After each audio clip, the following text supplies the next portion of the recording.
Shannon Malseed with the Tipco team. Fantastic win she got there, as well as in the Herald Sun Tour, where the weather was a little bit better than it's here in Belgium today. And all the teams presented themselves. We got 143 riders. Christina Sigard here, she was the winner of the Omloop Nieuwsblad first classic here in Belgium at the end of February. Kind of a surprise winner. The team here with Elisa Balsamo, and Astana has the leader in the young riders jersey at the moment. That is Berti Solo.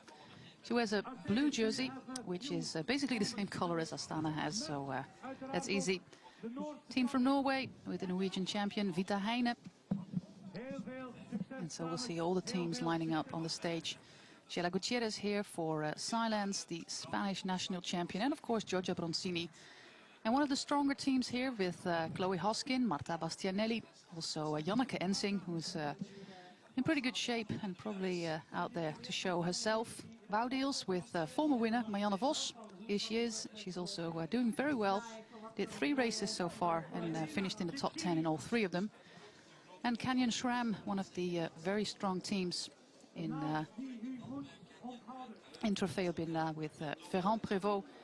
Rochelle Gilmore, we're seeing all these teams here, and like we said, there are so many favorites for today's race. Absolutely. I think this year it's been a very difficult call for us to say who's a clear favorite. There's many riders in the peloton that could potentially win this race. We've had a lot of different winners in the World Tour so far, so today's race is one of the most open Ronde Van Vlaanderens that we've seen in a long time. 5 World Tour races, 5 winners. 5 different winners, so 4 different teams. Exactly. So I think there's a lot of talent spread out amongst different teams this year, and that's why we're going to see, you know, a lot of the different teams represented in those breaks. This team, Sunweb, with 2 former winners, Corinne Vera, of course, I said last year, and Ellen van Dijk, who won it a few years ago when she arrived as solo. This is one of the strong teams. Yeah, I think Team Sunweb, they start with Corinne Rivera wearing number 1 today to represent her victory at Ronde Van Vlaanderen last year. They have the world champion now on the stage from Team Bowles, another one of the stronger teams. So we're looking for the jerseys today of the Bowles team, which is very clearly identified by their orange jersey. However, with the rain, they're sometimes wearing black winter jackets over the top. So here's Jolien Daughter, another favourite for today's race. Yeah, she is, of course, a Belgian national champion, which will invoke a lot of cheering, but she's also the leader of the World Tour, which means that she has to wear the purple leader's jersey. And it's not the first time that she has had the pressure of wearing the leader's jersey in the World Tour. It's definitely not one of her season goals to finish the season with that purple leader's jersey from the World Tour. However, that victory that she's already had this season in De Panne, one of the new World Tour races, is how she earned the jersey. So I think not a main goal of hers to keep that jersey right through until the finish. The World Tour does have a lot of tough races, climbing races, and she'll be more focused on individual wins. Tour of Flanders is a big dream of hers. Very high up on that list. She's been close in the past, but she has a strong team with Mitchelton Scott today, so it'll be interesting to see which cards they actually play. They've got Gracie Elvin, the Australian, in there, who'd really love to do well in this classic season, coming into form, and also Annemiek van Vleuten, the Dutch rider. Yeah, also a former winner of this race. We have many former winners on the line, and there's not a lot of clear favorites. Of course, we're going to take a look at today's course. It's just over 150k. We move up towards the north and the west, where we have some cobbled sections, and then we move on to the first of the 11 hills when we pass the finish here in Oudenaarde, and we're now on the 5th of the 11th. The Ten Bossen is just behind us, which means we're going up towards Gerardsbergen for the iconic Muur of Gerardsberg. And well, the big final, of course, is Kruisberg, Oude Kwaremond, and Waterberg. And the last 2 of those are cobbled as well as the epitome of Flemish racing. Well, interestingly, a lot of talk amongst the athletes, and especially the sprinters in this year's Tour of Flanders, are talking about the longer distances in women's races and how much difference that can make. And in the past, they started the Women's Tour of Flanders just under 100 kilometres, and now they're racing over 150. So the the riders do talk a lot about how that extra hour of racing can make a huge difference, and I think particularly for the sprinters, the longer distance is a concern of theirs. If the race was shorter, they'd have more chance of being there at the finish. But now we're really getting into the heat of the race, and we can see that it's Canyon Schramm that's near the front, also with Team Sunweb and Mitchelton Scott up the front trying to apply the pressure, and the race is really starting to heat up. Yeah, we already saw a first increase in the pace on the two cobbled sections, Lippenhovenstraat, Paddenstraat, and it was Boels Dolmans who defined the pace in the peloton. It's split into 3 or 4 parts, but judging from the size of this peloton, Rochelle, I think most of the women are already back. We've had some abandons. Talita de Jong, former cyclocross world champion, she has been ill on and off. Susanna Zorzi and also the former Swedish national champion Emilia Fahlin had to abandon after a crash. Yeah, unfortunately, the rain did come down just after the start. The cobbles were very wet and slippery, and makes the course a little bit more technical, and the riders are a little more nervous as well. So unfortunately, there's been a few crashes that have taken some riders out. And in a race like this, the women teams, they start with a maximum of 6 riders and a minimum of 4. Some teams, due to the flu going around here in Belgium, have lost a few riders before the start and had to start with less than 6 riders. But certainly a team that starts with 6 riders and loses 1 already before the main part of the race here, with the bergs coming up, makes it a big difference just to lose 1 rider. So yes, Wigglehaf have lost Emilia Fahlin in a crash, so they are down to 5 riders. And obviously Elisa Longo Borghini, who's won this race before, not on the start line due to illness this morning. Another very active rider in Flanders. Normally, Amanda Spratt has to sit this one out as well. Yeah, I think for Jolien Daughter, one of the favourites, wearing the Belgium champs jersey today, it's going to affect her even mentally, just starting without Amanda Spratt, because she is one of the key players in as far as the team strength goes. It's a really handy rider to miss in a race. So unfortunately, Mitchelton Scott are without Amanda Spratt. She's had the flu for a couple of weeks, so she sat at Gilmore to be ready for today, Tour of Flanders, and was unable to start. We are moving towards the Muur, which is one of the highlights of this course. Very happy that we can actually show the Muur. It's pretty narrow and it's pretty steep. It's very steep. It gets steeper every year for me, actually. I've been out on the course a couple of days ago, and every year I think, certainly was quite... it goes up in steps, and you think you're nearly at the top and a little bit around a corner, and then another little kick up. So it's we're going to see the riders who are very strong, we're going to see immediately on this climb. But no feet on the ground. No feet on the ground for me yet, but it is a fear. So we're looking at the purple jersey of the World Tour leader, Jolien Daughter, riding for Mitchelton Scott. But on the front, it is Canyon Schramm that are applying the pressure. They really do have a clear tactic here, and it's Lisa Klein wearing the national champions jersey of Germany. So they're her teammates behind her, but the jersey slightly different due to being national champion of Germany. Very young rider, Lisa Klein, very talented rider, also known from the track, and they have a pretty strong team. It's not a big team, but they are riding here with Elena Cecchini from Italy, Pauline Ferrand-Prévot, Kasia Niebadoma, who won the Trofeo Binda and also the Women's World Tour, the Women's Tour in the UK last year.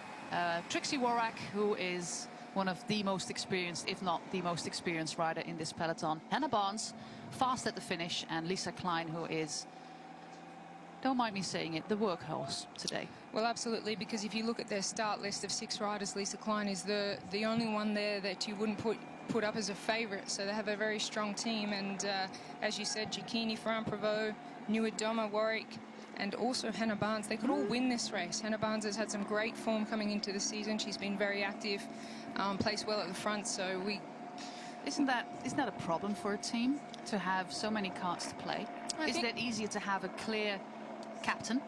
No, I think the way that World Tour races in women's cycling are being won today is having strength in numbers within your team. So you do have in the final parts of the race numbers and cards to play, and it really has shown that it's difficult to win a World Tour race in women's cycling these days as an individual without a strong team around you. So it's all about the teams that can come to the finish in the last 15 or 20 kilometres today with 4 riders. They'll be in a much stronger position. Obviously, you can still have you know, I mess up with tactics. We're looking at the last year's winner now, number 1 in the white and black. That's Corinne Rivera. She's a sprinter that was able to hang on last year. She, there's a crash. Oh, a huge crash. Bang in the middle of the peloton. And that rider, Corinne Rivera, you can see who Klein won is last involved. year. She was on the front just a minute ago. And there's a lot of screaming. One of the riders of Ale Cipollini, the number 73, that is Chloe Hoskin on the floor here. Well, she may be the one that's in a lot of pain here that we can hear on the ground. I think she really, really is hurt. This is not good. It was a hard fall. Yes, Lisa Klein went down. Mika Kroger is here. Lisa Klein is here. Lea Kirchmann is there. There's also one of the FDG riders on the pavement at the moment, also being attended to. But the screams of Chloe Hoskin are really, really horrible. And could you please turn away the camera, because people at home are watching this as well. Oh my. Well, this was a disastrous accident. Very, very high speed there as they came down. And it happened bang in the middle, because Lisa Klein had been on the front just a second ago. And Chloe Hoskin is actually the first one to go down here. And you can see it happens on these white strips, Rochelle, because people are already like slipping away there. Well, one of the riders on the right of your screen from FDJ has actually caught into a wall. Between the wall and the pole there. Oh my. But, now we're going on towards the Muur. This is the Westen.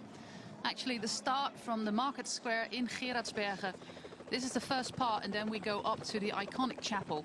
Well, you can see the accident coming into the bottom of that climb has split the peloton significantly. There's only a small amount of riders in the lead group there now. Can you now actually race on the Muur? Make a race here when you know that a lot of riders are being left behind because of the crash? What is the call that you have to make here? Look, it's a very difficult one, Jose, and very much spoken about within the peloton. But in a race, well, any race, Tour of Flanders, everyone's there to win, and it's obviously that race radio communication about whether one of their teammates has fallen, but whether they, I mean, I think they continue to race. But if I look at this picture and the pace Magirus is putting on here, it's fast, but it's not furious. No, I think a lot of riders would be hesitant to attack at this moment, just not knowing, you know, the position of their teammates and how significant this accident was in regards to the end result today. However, they will continue to race. They're on the Muur, one of the, well, the most difficult climb of the race.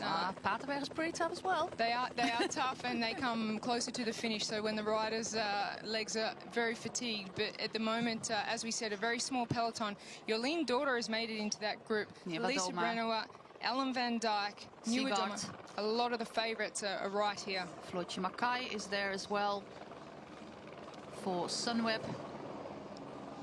And we can see many teams completely wiped out because of that crash. There is Chantal Blaak, the world champion.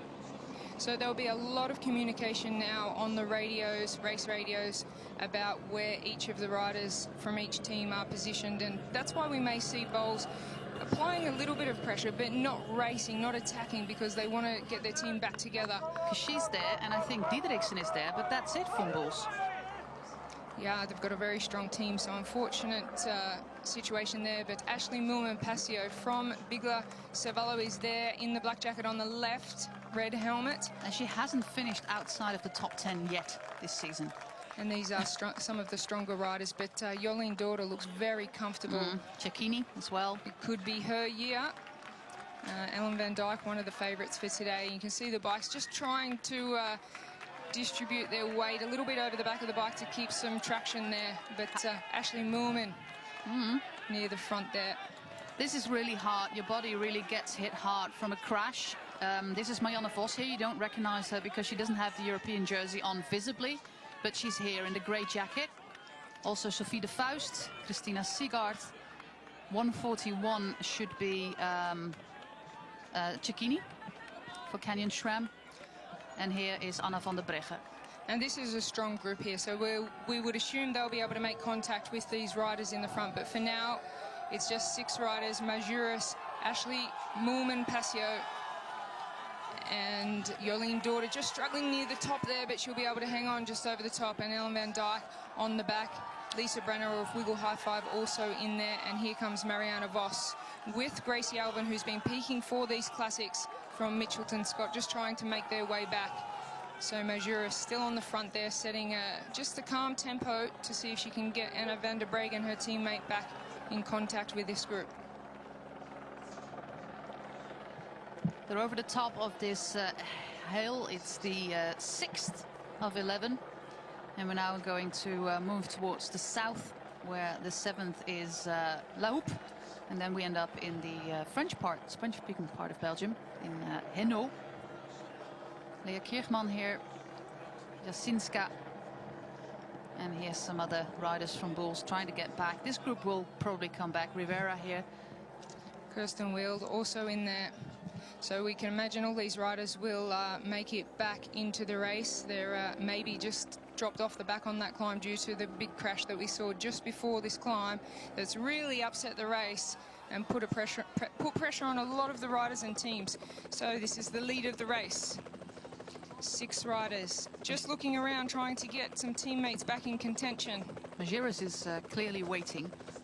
She's clearly waiting for some support, because the Boels-Dolmans team do race with their strength of the team rather than the individuals. They like to have numbers to play when they come into the finish. And here is a few riders coming back in contact now. Marianne Vos is amongst those. Sarah Roy. And Sarah Roy of Mitchelton Scott. And Jolien Daughter will be happy about that, to have one more rider from her team make contact there. And the world champion, Chantal Black, also trying to make her way back, and then Boels-Dolmans will be in a very strong position with 3 strong riders. We're going to have some time for the riders to be able to come back, because we're going into the feed zone, which is normally located on a wide road where there is a lot of room, and some teams will have been instructed to wait. If you look at Brennauer, for example, she's taking the time to eat something.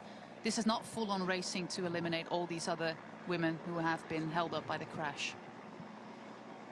So Sarah Roy of Mitchelton Scott now just leading Jolien Daughter, the 2 of those in that group.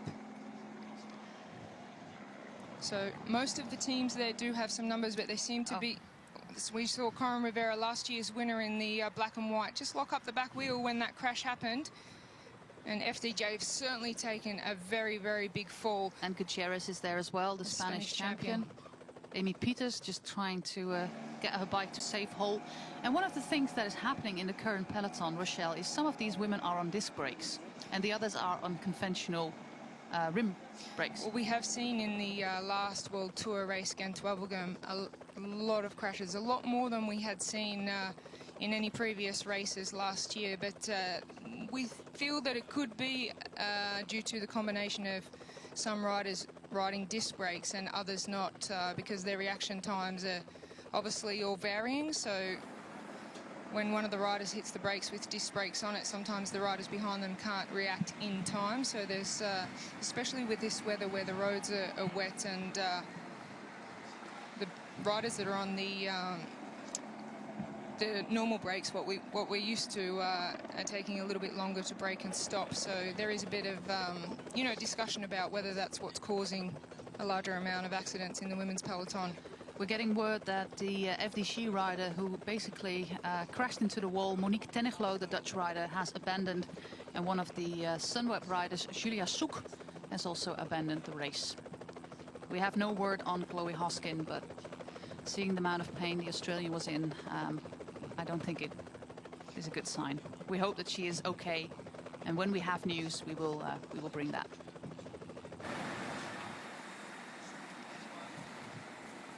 Chloe Hoskin and Monique Tenniglo, so the Ali Cipollini rider and the Futuroscope FDG rider, are both being attended to and being brought to hospital as we speak. Well, let's hope they will be okay. That is a really big blow for those riders, and for Chloe Hoskin herself, has been coming into some great form. She has amazing results and a lot of podium spots, but that win in Europe, because she's been winning in Australia, but that win in Europe has been a problem. She's been so close. Yeah, but Chloe is known as a very good domestique, and especially with the qualities of her lead out, she's, in my opinion, one of the best lead out riders in the world, and she took her team to a victory in Gent-Wevelgem with Marta Bastinelli in fine style. And I think that win, Chloe is well aware that it was due to her strength of her lead out, putting her rider you know, top position. I think for Chloe Hosking, it's great to see that she quite often does sacrifice her chance of winning to lead out riders of her team, and when she does that, she's nearly always successful with a victory. So I think she would have been feeling great after that, but very disappointing to see her crash out of Tour of Flanders, and especially ahead of the Commonwealth Games coming up. Was she planned to ride there next week? She had planned to leave for Australia tomorrow, so that's really tough. As you explained to me, when you became Commonwealth champion 8 years ago, she was very important in that win. Absolutely. We were just talking about the strength of her lead out, and she was she's a rider that hits out very long, and her another little mishap there, and her sprint is so strong that she doesn't drop off in pace when she does a lead out. She has a long sprint, so I was very fortunate to have her on the Australian team when I won the Commonwealth Games, and having two sprinters who are both as fast as each other on any given day, it's a real quality to have somebody of that speed be sacrificing and doing such a strong lead out. So a lot of the riders managed to get back to the front, with Megan Guarnier here for Boels Dolmans, the American champion. We see Trixie Worrack with the German stripes on her sleeve, indicating she is a former German champion. And the amazing thing about Trixie Worrack is that she did that after a horrendous fall in Trofeo Binda, where she almost lost her kidney.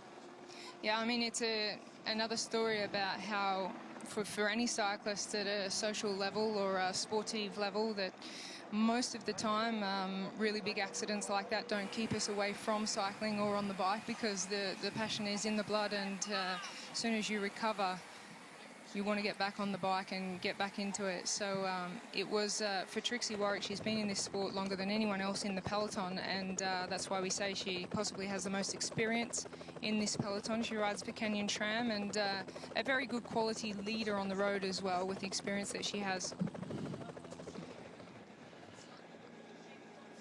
So a lot of the riders come back together now. It's Team Astana we see on the front. Canyon Tram, Boels Dolmans, Team Sunweb. We see riders of Wiggle High Five, Lisa Brennauer in there as well. So there's quite a significant gap between this front group. So it might be that the winner comes from this front group already today. We're going, sorry? We usually see, there's a big peloton group just behind. So we're going into the feed zone at the moment, and I think the riders are waiting up a little bit. To tell you a little bit about what happened earlier on in the race, we had a breakaway with a lot of Dutch riders. You will not be surprised, with Kneteman, with Bogert, also with Swedish champion Sarah Penton, with Anne-Sophie Duik, the Belgian rider, Saartje van der Broeke.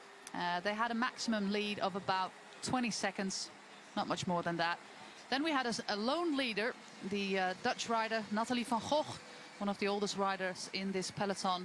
She managed to break away for a maximum lead of about 1 minute, but she was also caught back just before we went on to one of the first hills of the day, Edelare.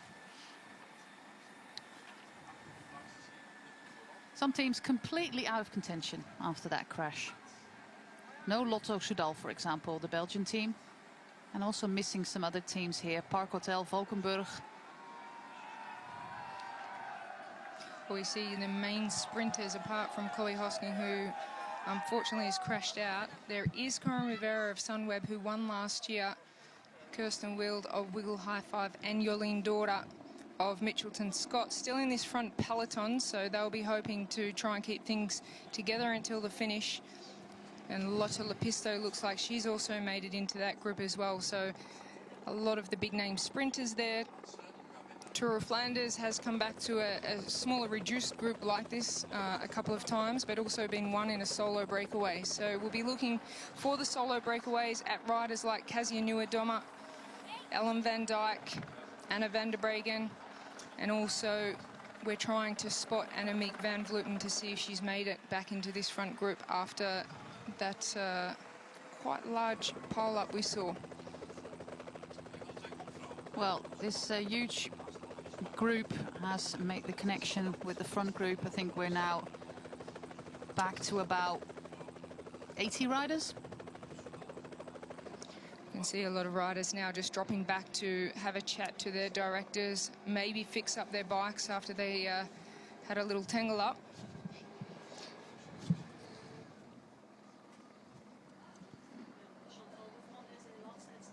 We see to the left of your screen there one of the Mitchelton Scott riders. I think that's Sarah Roy.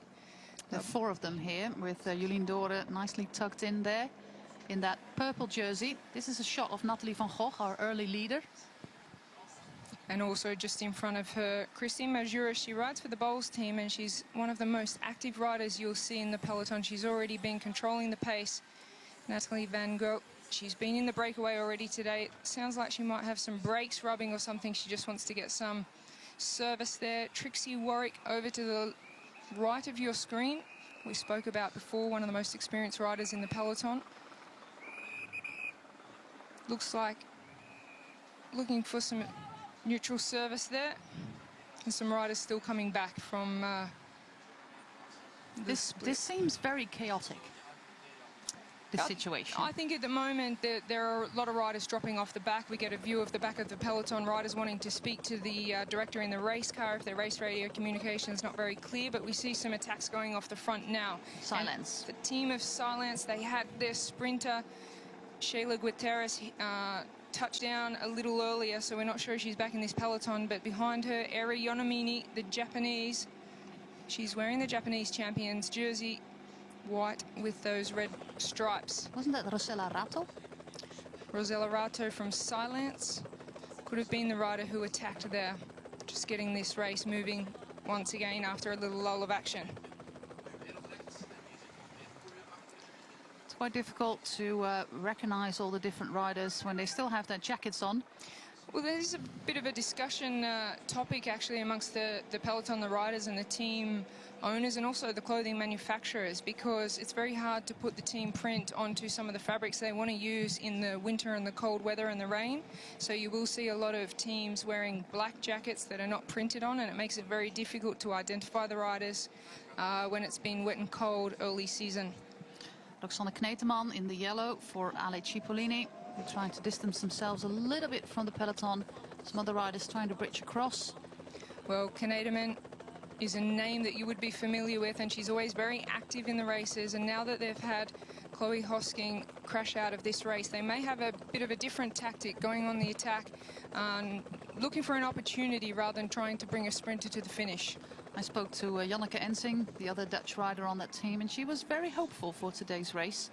And she was feeling really good. She missed out on the mid-week race, Dwars door Vlaanderen, because she wanted to recover from a little bit of a cold. She says, we've had so much bad weather so far, and it's really, really hard to recover. Because if you look at all the World Tour races we've had in Europe so far, it's been rain, it's been cold, it's been windy. It's been really, really hard. It certainly has been a tough start to the season for a lot of teams, but obviously every season with the wet and cold and riders getting sick, women's teams generally have anywhere from 10 to 16 riders, some 8. 16 is the maximum amount of road riders you can have on a team, so a lot of the teams that have 10 riders can struggle to fill a team of 6 if it's been a bit of an unfortunate early season with illnesses and crashes. So that's looks like Lepisto trying to get across here.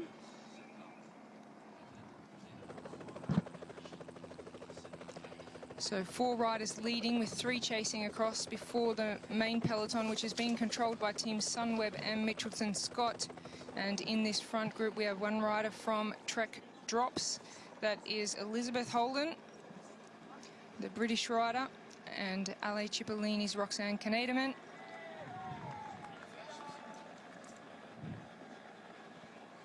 I think the Belgian rider is Saatje van der Broeke, but we'll have to confirm that. Kneteman, who got off to a rough start this season. She broke her collarbone in one of the Australian races with her new team. This is Lepisto.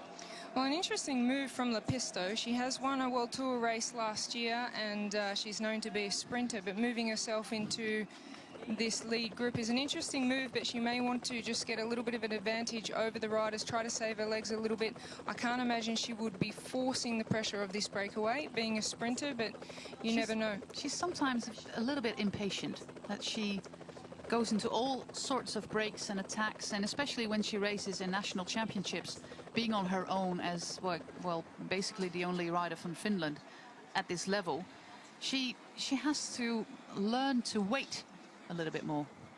Yeah, I mean, there's a very fine art in being patient, but a lot of sprinters do get a little bit nervous and want to put themselves up in the front, and that's where the strength of the teams come into play, and more so now in women's cycling. Like I mentioned before, the strength of the teams and the depth in numbers is so important. If you have a strong team around you, you can race a lot more relaxed. However, those riders, we say Cervelo Bigler is one of the big small teams of the peloton, and Lepisto may not have as much support around her as the teams like Sunweb or Boels Dolmans or Wiggle High Five, for example. So she may feel the pressure to get out into this breakaway and try to take a little bit of pressure off herself when the action happens from the main peloton on the harder climbs. This is Bertizzolo, the leader in the young riders classification. That's why she wears that rather beautiful blue jersey, but in her case it's the exact same color as her team colors. Rochelle Rato we see here with 146, it's Silvia Persico, Sofia Bertizzolo, then 225 is Pascale Gelon, the French rider, Roxanne Kneteman on her birthday, happy birthday Roxanne, and Lotta Lepisto. Those are the names of the riders up front at the moment. Well, there's a few strong riders in this breakaway. However, the big teams are not represented there in the likes of Sunweb, Boels Dolmans, Mitchelton, Scott. Therefore, the peloton will be a little bit more relaxed. As you can see, they're just penned out across the road there. Not too much nervousness there. As we see an attack go off, this could be a rider from Mitchelton, Scott. Countered by Alex Cipollini. Which might seem strange because they already have a rider up front. Yeah, I think they're just covering the moves. They'd like to have more numbers, I guess, up the front. And yes, it was Mitchelton Scott. It could be Sarah Roy. And Soraya Paladin is the rider in yellow. More riders with Chantal Blaak, the world champion, there as well in that group of 5.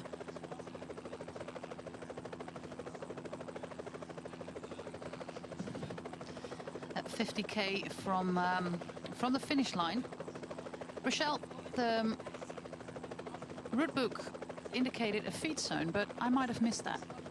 Yeah, we saw just coming out of there was a small feed zone there where we saw the peloton ease up for a moment, but then there was an attack coming out of the feed zone which established a small group in front. But a lot of the riders today will want to have taken enough food on board and fluids from the side of the road at different points during just to try and avoid the chaos of the feed zone. It can be quite nerve-wracking, and obviously there's still a lot of riders here, so I think we did miss that. We didn't see too many feeds, so it could be that a lot of the riders have people placed on different places on the circuit where they find it a little bit easier to take a feed.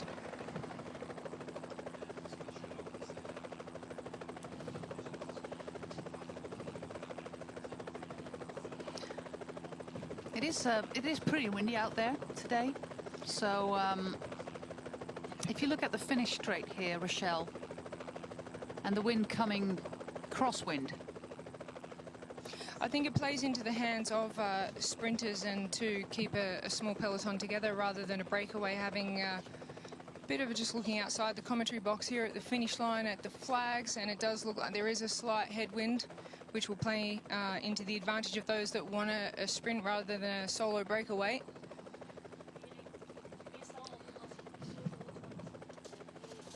I can see that the pace doesn't look like it's that high, but the fact that they're very fast strung out means that there is getting a lot of tired legs there. And so if we just go over the favourites again for today, there's so many of them. It's a year that we can't really pick out one clear favourite. But isn't that just awesome? It is awesome. It's going to be a fantastic finale, I think. Today is Tour of Flanders. And we'll be looking at riders like Anna van der Breggen, Alan van Dijk, Chantal Black, a lot of Dutch names there. Yep. Very good pronunciation, Rochelle. Jolien Daughter from Belgium trying to hang on there for a sprint, and Kirsten Wild obviously also in there trying to hang on for a sprint. But Kazi Nuadoma, one of the stronger riders on the climbs, very punchy. But she has, I don't give her much chance in a sprint. She has to arrive solo, like, for example, Longo Borghini did. Yes, and the likes of Annemiek van Vleuten, they'll be looking at an opportunity to try to ride to the finish solo for a victory here. But we keep an eye on the wind, how it is, because it's all going to happen on those last two climbs. But the riders that get that breakaway, can they work together to come to the finish, or with a bit of a headwind, is it more likely that riders will be able to chase back? So here we see Jolien Daughter, the World Tour leader from Belgium. And we kind of are still looking for Van Vleuten. We have identified about 4 Mitchelton-Scott riders, but Van Vleuten has not been on our screens just yet. No, from the team, of course, has 2 cards to play. Jolien Daughter for a sprint and Van Vleuten for a time trial-like, I think she is there, a time trial-like solo attack, like she did when the last time we finished from the Bosberg straight into the finish line, the old Tour of Flanders, as we might say. We also have Gracie Elvin from Mitchelton-Scott as well, in fine form, peaking for these classics from Mitchelton-Scott. So if Annemiek van Vleuten has been held up and not back in the peloton, we assume she is, but they also have Gracie Elvin, Jolien Daughter, Jessica Allen's there as support. We've seen Sarah Roy in that group, so they do have numbers from Mitchelton-Scott there. But we'll keep you updated if we get some news on Annemiek van Vleuten, who'll be one of those riders trying to break away on the last tough climbs, trying to get a solo victory here. If you look at the results from 2017, Corinne Rivera won that race in a sprint ahead of Gracie Elvin, who did a fantastic race last year. Chantal Blaak was 3rd, Van Vleuten was 4th, Kopecky was 5th for Lotte Soudal. She unfortunately has an injury on her arm, which also kept her out of the World Track Championships, where she had to defend her medicine world title with Jolien Daughter. Of course, unfortunately, she couldn't do that.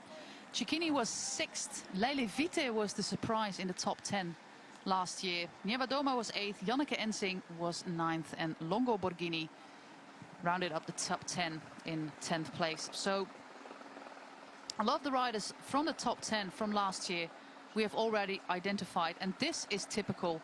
Her name is Marianne Vos. She won 10 world titles on the track, on the road, and in cyclocross, and she is on bustle duty.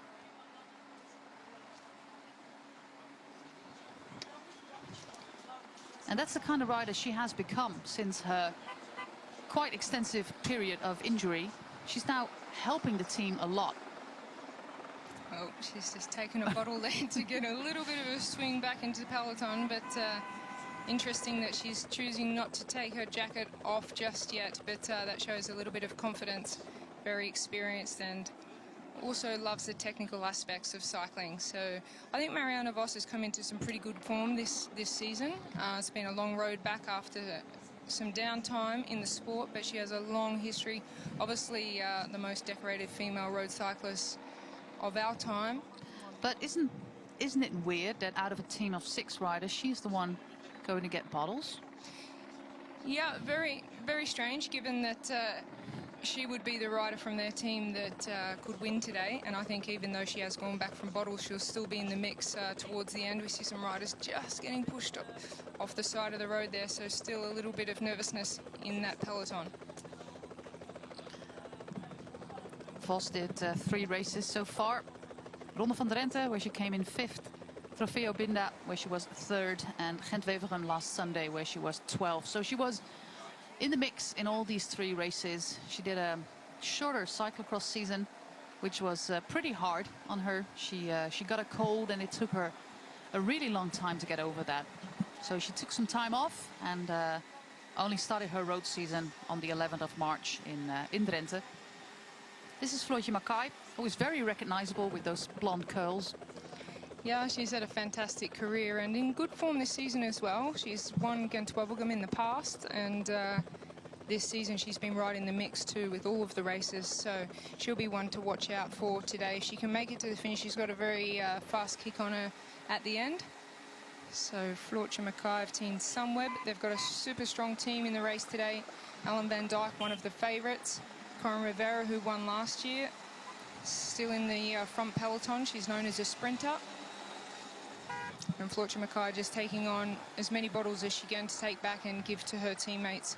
So as you said, we didn't get a good vision of whether they did or didn't have a feed from the side of the road, but a lot of riders now heading back to get a lot of bottles. You see Audrey Cordon of Wiggle High Five just trying to get her jacket off there. And this race is generally split up when I hear the riders talking about the distance of the race and the climbs into two sections. So we've finished the first lot of hills and the first difficult section up until the Mur, and now they're having a little bit of a refuel and a bit of lull, and they'll come into the final where they have another 5 climbs to complete. We're going to start in about 6 kilometers with La Houppe, which is the 7th out of 11 hills. Then Canarieberg, Kruisberg, which is the 9th, and then the finale with the Oude Kwaremond at 16 kilometers from the finish line, and the very steep cobbled climb of the Paterberg, which is at 13k from the line, and then we go straight into the finish in Oudenaarde. But in those 13k's, everything can still happen. We saw that last year when Ellen van Dijk kind of dragged an entire group, including Corinne Rivera, back to the front. We generally see the best climbers move away on the Kwaremond, the Oude Kwaremond, and stay away until the Paterberg, or they just come back together, but then they leave again on the Paterberg because they are the strongest climbers, and then there's that long, flat 13 kilometers into the finish, and it's difficult. You have to be very, very strong to hold off a chasing peloton. So from this peloton that I see here today, I think we're going to see a lot of action on those climbs and break up, and it'll just be a matter of the numbers and who is actually in the breakaway, whether they work well together, which teams are represented, how the riders feel, whether that stays away or comes back for a little bunch sprint.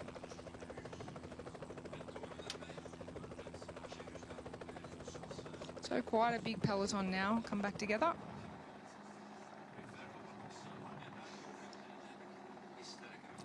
In the orange, the former world champion Amelie Diederiksen.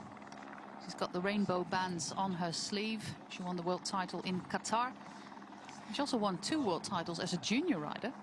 She's a very quiet achiever, Diederiksen. She's always there, and she does a lot of work, obviously being on one of the strongest teams in the world, if not the strongest, Boels Dolmans. She's often a domestique, as you see today, just controlling the peloton near the front. But when she has her own chance and puts her national team colours on, that's when we get to see what she's actually capable of. And since winning that World Championship, she was also on the podium at the Road World Championships last year in Norway.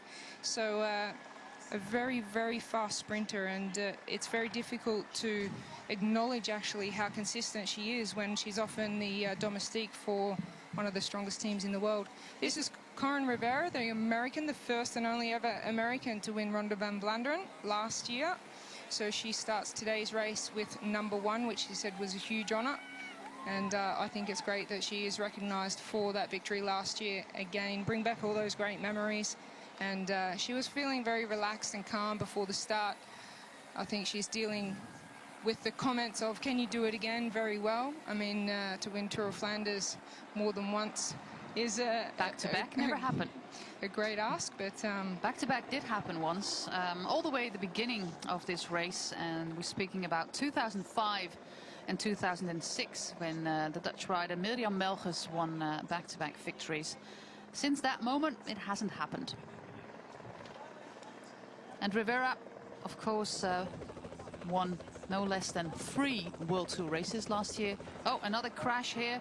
Little hold up, not a real big crash. With 2:02, Hanna Solovay, Ukrainian rider, great time trialist on a Dutch team. And 1:64 was Lisa Morcenti. She was part of an early break. Let's see what happened there, Rochelle. Looks like it was down towards the back of the... Oh, no, pretty much in the middle there. And fortunately, not too many riders came down on the left of your screen there. It's one of the Cervelo Bigla riders. looks like Norsgaard.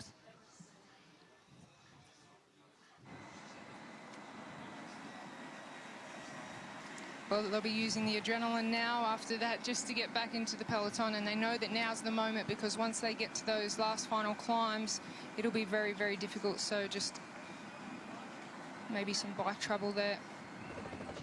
How is the order of team cars defined? Well, the Team Sunweb has car number 1 after their victory last year, but in the World Tour rankings, that's how the cars... And that's a very good question, Jose, because it does affect the results of a race, depending on how close your car is to service your riders, especially with a mechanical mishap or a crash. It can be the difference between winning and losing if a rider is held up and their race car doesn't come.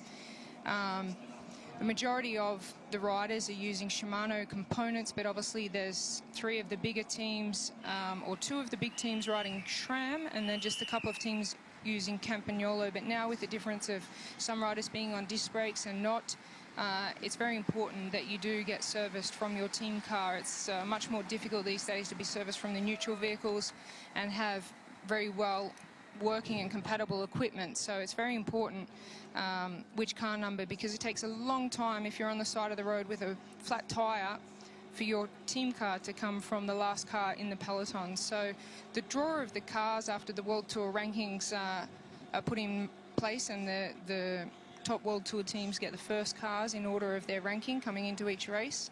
The top 15. And then after that, the teams are drawing out of a hat. So it's very important to try and get the closest car. You'll see here now, as soon as Majuris from Team Bowman's puts her hand up, her team car's allowed to come up, and team car will be one of the top cars and very close by. There's one speaker in that jury car that will call up the name of Boels Dolmans on the race radio, indicating that Denny Stam, who's the team manager there, can come to the front, because she cannot just drive to the front as a team manager. There has to be a rider who calls for you. That's right. The team car needs to be called from a rider, so they'll often say on the race radio, if they want to reach the riders personally, can someone please put their hand up? Then they're allowed to move up. You could see the neutral car of Shimano had asked Majuris if she'd like to give her jacket to them, and she said no, because she'd like to talk to the director, which she's just done now. Got some orders from Denny Stump, team director, one of the most successful directors in women's cycling. Well, with the riders that he has on the team, that is that's not very difficult. Well, they've had a lot of victories, but there's one actual race where they did. Well, I say it's difficult to say that they messed up, but they could have done a lot better. Was at Tour of Flanders with their plan last year. They had one of the best riders in the world, Anna van der Breggen, to your right of your screen. She just took a drink, black jacket there. White helmet with gold. Small breakaway with a group of riders that we thought she would be the clear favourite, the fastest of that group. And Boels Dolmans decided that she would sit on the back and let the peloton chase back to get more numbers. And Chantal Black was their rider they wanted to protect that day. Some riders were saying if they had to let the break go or Van der Breggen worked with it, she would have surely won the race. But overall, Denny Stam has led that race to a lot of victories. And yes, he has a lot of classy bike riders. So I think today they are one of the favourite teams, along with Sunweb, Mitchelton Scott. Now we see one of the riders from Silence. Had their sprinter Guterres crash not long ago. We're not sure. We don't think she's back in the peloton, but I think she abandoned. But Rosella Rato is a strong rider from Silence. She'll probably try to make some moves very shortly. We can see the World Champions jersey of Chantal Black in there, one of the favourites for today.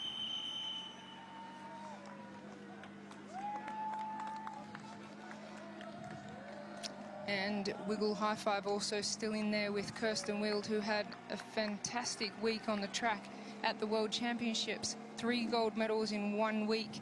So to pull on a rainbow jersey, something special, to be awarded 3 in 1 week, I think she'd still be on a high from the success that she had there at the Track World Championships. In front of the home crowd, and it was a really, really amazing week of racing. Kirsten Wild had 1 world title under her belt. That was a scratch world title in 2012 or 2013, a while ago. And then she won 3 more points race, scratch, and the Omnium World title. It was pretty amazing. It certainly was, and it's interesting to see that there are a lot of road riders that chose to have a little bit of a go on the track. One of those riders was Annemiek van Vleuten of the Mitchelton Scott team. And she won a silver medal. She won a silver medal in the individual pursuit, beaten in some really spectacular style from the American Chloe Dygert, who would make a very good road rider also, I was just thinking exactly the same thing. I think Chloe Dygert could actually be in the Tour of Flanders and ride on the podium. The strength that she has is pretty amazing. But she's only like 20, 21. So she has many, many years ahead of her to come here to Flanders and win the Tour of Flanders. No doubt about that. Well, a lot of very successful track riders that I've had the pleasure of meeting and having a meeting about trying to get them over to the road. The likes of Laura Trott, now Laura Kenny, and also Chloe Dygert. They often comment that they love the comfort of being in control of the environment, which is the weather and the equipment and things like that. And out in, you can train and prepare for Tour of Flanders for 2 years and then have an unfortunate mechanical or, bumped out or off the road by another rider. And of course you can have crashes on the track, but there's less things that are out of your control. So we're just getting a shot there of Kasia Nieuwendomme. She won already a World Tour race this year in Italy. I still can't get over the fact that in the Oval Women's Tour in the UK, they gave her over 2 minutes in the first stage.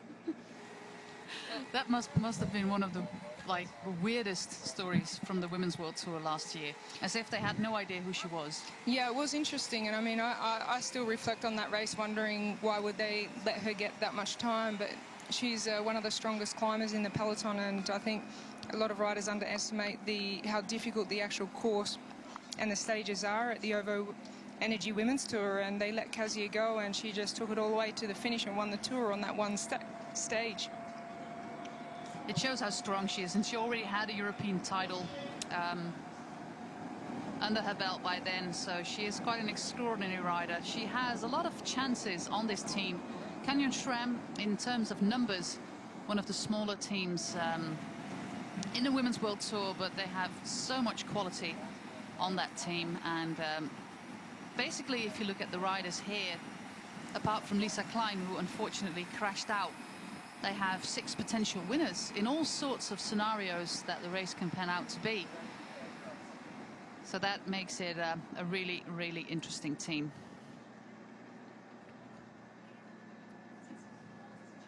Right in the middle of your screen in the blue with the white glasses in second position is Christina Siegard. She is a young rider. She came in third in the World Championships junior race in her own country in Copenhagen in 2011. And a few years after that, Rochelle, we haven't heard much about her. And it shows how hard it is for the top women junior riders to have their breakthrough in the elite peloton, because there is no intermediate category. It's straight from the juniors into the elite. That's right. We've seen on so many occasions that junior riders have struggled with the step up to the elite women's peloton due to the fact that there is no category in between. We do have an under 23 category in this race within the World Tour, but in regards to separate races, they don't have that little step up in distances, so they go from 70-kilometre races directly to 150, which is a really big step, and I think the endurance side of it's probably the most difficult. It takes a couple of years to get the distance in the legs and those longer kilometres and be able to be competitive at the end of the races. So you see a lot of junior riders in shorter criteriums and half stages of races, they can do really well, but in the longer stages they fatigue towards the end, and it takes a couple of years to get that endurance built up. So I think we'll have a big fight for the under 23 jersey within this World Tour in 2018. Well, if you look at the riders, Betty Solo, she said at the beginning of this race that this jersey has never been a real goal of her, that light blue jersey that you get as best young rider.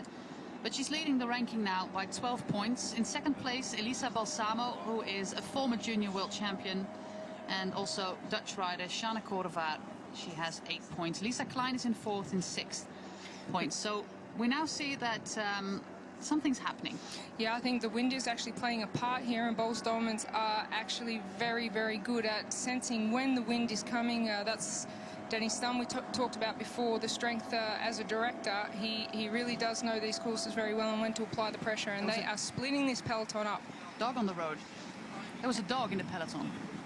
Well, it happens. That's one of the variables that we spoke about in road cycling that you can't control, but you can see this is doing a little bit of damage. Boels Dolmans knew that was a section where they wanted to apply some pressure, and they had their riders really to the side of the road and panned out there and putting a lot of other teams and riders under pressure. So at the front now, we do see a lot of Boels Dolmans, Sunweb and Mitchelton Scott. There's a rider from Virtue there as well.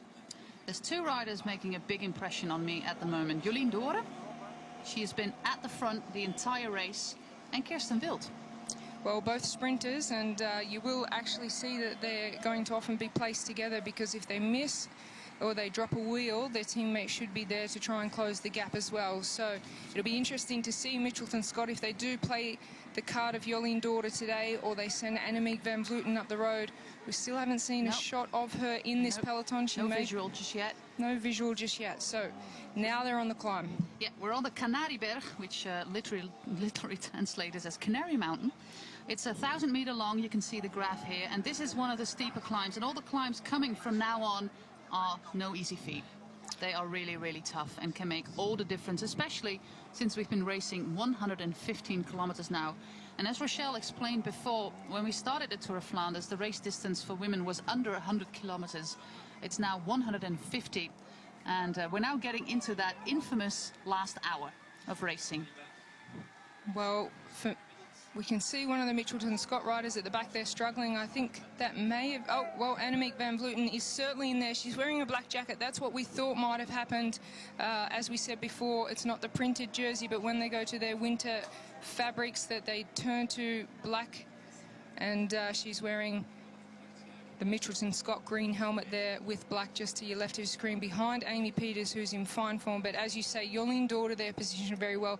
This could be her year. It's a dream for her to try and win the Tour of Flanders, and things are looking good for her today. This is a disappointment to see. It's number 23. It's Gracie Elvin, and that is indeed a huge disappointment. To remind you, she was the number 2 in last year's race. She just won out of the title in that direct sprint with Corinne Rivera. Well, that'll certainly be a disadvantage for Mitchelton Scott, because they would have been relying on Gracie Elvin. She was 2nd at Tour of Flanders last year, and she wanted to come into this Flanders and the classic season in top form. So unfortunately it hasn't really worked out for her. There's been an illness floating around the team as well, so Amanda Spratt not able to start today. Jessica Allen also at the back of this group now. Now we see a big split happening, and there is basically no time for resting from this point on, because we go from the Canarieberg after a short descent, then we go on to the Kruisberg, which is 2,500 meters, 2.5K, over 1.5 miles, pretty steep. And then the Oude Kwaremond, the cobbled climb, and the Paterberg. And Rochelle, especially the Paterberg, is horrible. Yeah, for me, the longer climb of the Oude Kwaremond is a bit more difficult for a sprinter than the Paterberg. It's not as long, the Paterberg, so it's something that you can just pace yourself at the bottom a little bit. And not even 400 meters. It's a very short, very intense effort. Yeah, so it's one of the ones that the sprinters can manage with, but the Oude Kwaremond's a little bit longer. You can see now some pressure from Cecchini on the front. That's the Italian. You can see the Italian band on a sleeve from Canyon SRAM. 2 times Italian champion.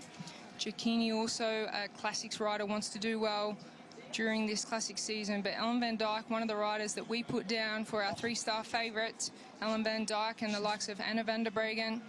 Amy Peters has had fine form, already won a World Tour race in Drenthe. So I'm also pretty impressed with Ashley Mollman. Of course, you would write her down for the classics in the Ardennes, Amstel Gold Race, Flèche Wallonne, Liège-Bastogne-Liège, but that she can do this as well here in Flanders. Of course, she was 9th out from the top of my head last year, but she's really really leaving a big mark on this race. Well, I think last year was the breakthrough season for Ashley Moolman-Pasio. She was one of those riders that's always there and roundabouts, but a couple of victories last year, and she was ranked #1 in the world at one point last year. So Ashley Moolman-Pasio riding for the Cervelo Bigler team, she'll be one to watch out for because she'll certainly be in the mix of things on those last couple of climbs. And she does have a little bit of a kick too at the finish, so we'll keep an eye on her. So the peloton split a bit here. You see a couple of riders that have not actually made it in the front group just ahead of them. But this is a very difficult point for the camera motorbike to go past this group. It has to, of course, be a very safe spot. And there's an attack by Cecchini. Floortje Mackay is on her wheel for Team Sunweb. Jolien Door is there, Ellen van Dijk is there, and Chantal Blaak. Those are the first 5 riders at the moment. Well, we're seeing a fantastic ride here from Jolien Door. She is on fine form. She is incredible. Absolutely. She wants this. She absolutely wants this. It could be her year. As we said, she lost a few teammates already, but Annemiek van Vleuten is still in there and will be by her side. But we see Cecchini, the two of Sunweb, Floortje Mackay and Ellen van Dijk. Chantal Blaak still well positioned up there. And Ale Cipollini now coming through with Annemiek van Vleuten on the wheel. And Hannah Barnes also now coming across. She's had fine form this season. She's followed by Lisa Brennauer. Unfortunately, Lisa has been unwell, been to the doctor a few times this week. Also an illness floating around the Wiggle High Five team. This is the second group with Jessica Allen, Lucinda Brandt for Sunweb. Some national champions like Vita Heine for Norway, Ingrid Drexel for Mexico. Some recognizable jerseys in this group, but Trixie Worrack here as well, the German rider for Canyon SRAM. But hopefully we can move to the front because it seems that that is the place where it's happening at the moment. We are going towards the next hill, but we have some 7 kilometers before we arrive at Kruisberg. Can you say something about that hill, Rochelle? It hurts, like many of the other climbs, and position towards the end of the race. Obviously, a lot of fatigue in the legs. It's a tough one. So the Kruisberg, the Oude Kwaremont and Paterberg still to come. 3 very difficult climbs, and where the race can be won and lost. It's all about also positioning coming into the bottom of the climbs, and that's where we've seen the peloton have a, it narrows, the road narrows. We see a couple of crashes now coming into the climbs because that's where they put pressure on. The teams want to get to the front, they want to be well positioned. And that's the thing about Flanders, about all these races that we have in Flanders. You have to know the terrain, and how much of time do you need to spend on recon of this race in the weeks ahead of it, because positioning is everything. Absolutely, knowing the roads is really, really important, and the riders themselves all want to get out there and ride a few times over the course during the week of Tour of Flanders. Obviously, they're already here for De Panne, Gent-Wevelgem, and then the big one, Tour of Flanders. So at the front of the race now, we see some action, and Canyon SRAM are being aggressive. We thought it might have been Bowles or Sunweb throwing out these attacks, but Cecchini's on a mission today. Looks like she may be trying to take an opportunity or just soften up the peloton for a teammate. We saw Hannah Barnes very well positioned, but like I said, Lisa Klein is out of contention, but the other 5 riders, and Trixie Worrack is currently in a second peloton, but they can all win this race. It's incredible. Well, Boels Dolmans have sensed the danger and sent somebody across, and Sunweb trying as well, so they know that this is dangerous. Elena Cecchini is a rider that could potentially win this race, and she's making a lot of legs hurt there, so there's some action from the peloton now. She was 6th in last year's race, so it shows that she has the stamina and the, well, how do you call it, race savviness? She does, absolutely. She's a very relaxed rider and rides very much in control. And Deirdrickson, the rider we spoke about before, she's won a world championship on the road, and I call her the quiet achiever in the peloton because she does a lot more to set up victories for her team than I think she's recognised for. So Deirdrickson now with Elena Cecchini, and Sunweb under pressure with Leah Kirkman trying to bridge this gap. Deirdrickson did win a World Tour race last year, Ronde van Drenthe. But I agree with you that she's been a very, very trustworthy helper. And the thing with Boels Dolmans and some of the other super teams basically is, how do you define one clear captain if you have got so much strength on the team? I'm not sure that they actually do. I think with many of the teams that have strength in numbers, that they wait until halfway through the race or until they get right into the race. First, they need to have numbers coming into the end of the race, and then the riders need to communicate about how they're feeling. And I think there's always a general plan in the team, but when you've got strength in numbers, it really does come down to the riders' feeling on the day, and that can be a number of many things. It could be just their mental state on the day as well. So their aggression, their want and their desire for the race. So having strength in numbers is a real advantage for a team in women's cycling. This Tour of Flanders is largely in the province of East Flanders, where we are here now in Oudenaarde. It has a very small part of Western Flanders. That is the province that runs all the way to the coastal area.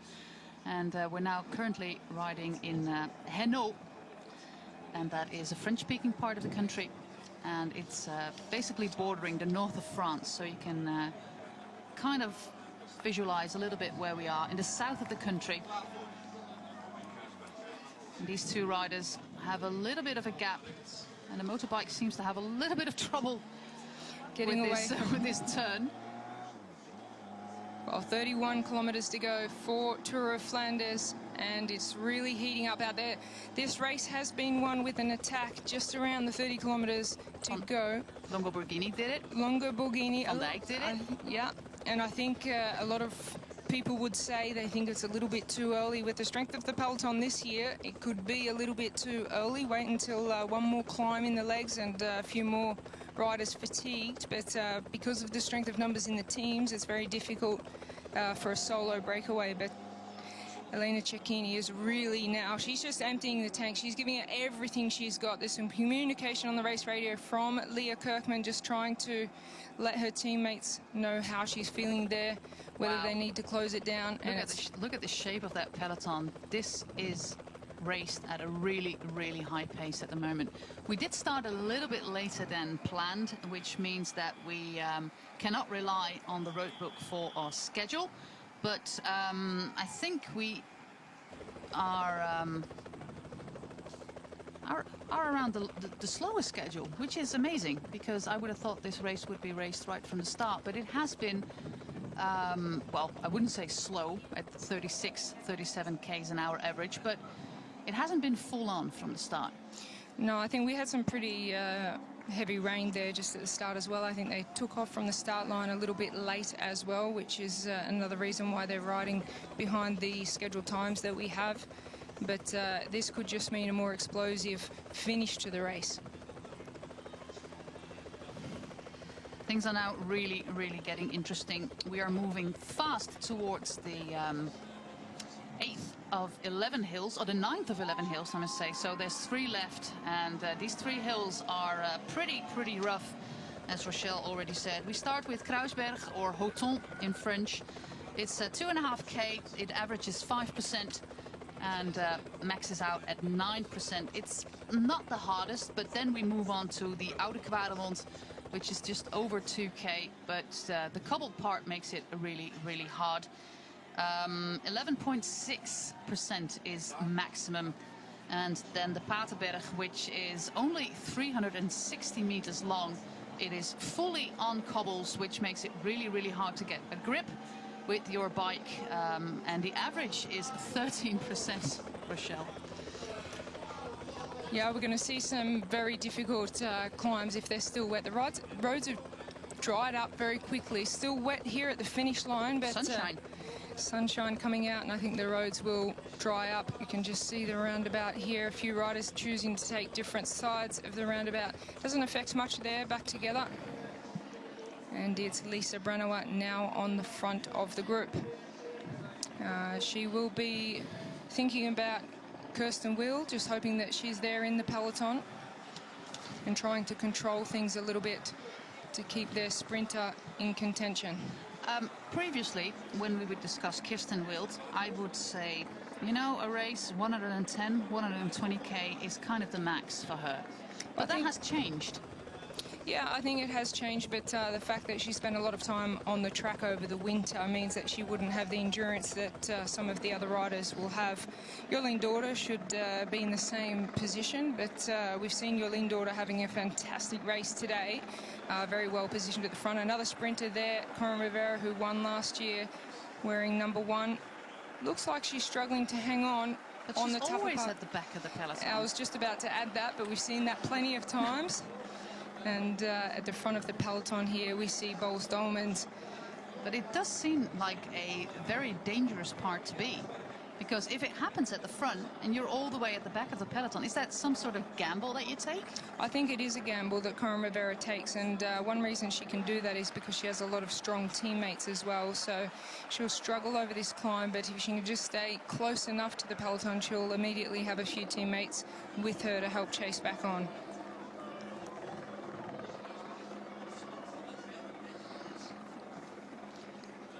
So Ashley Moorman-Passio to the right of your screen, wearing the black jacket, red helmet. She's always positioned very well on the climbs towards the front.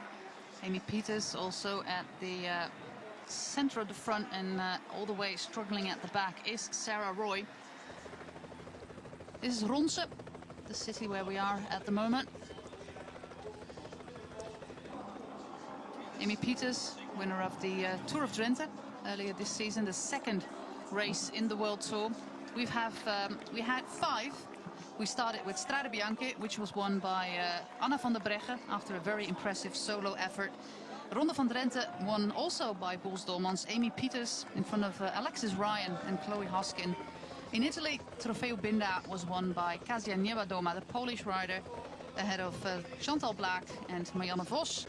Driedaagse de Panne, which was won by Jolien Daughter, ahead of Chloe Hoskin and Christine Magirus. And last Sunday, you've probably seen that Marta Bastianelli, winner of Gent-Wevelgem, in front of Jolien Daughter and Lisa Klein.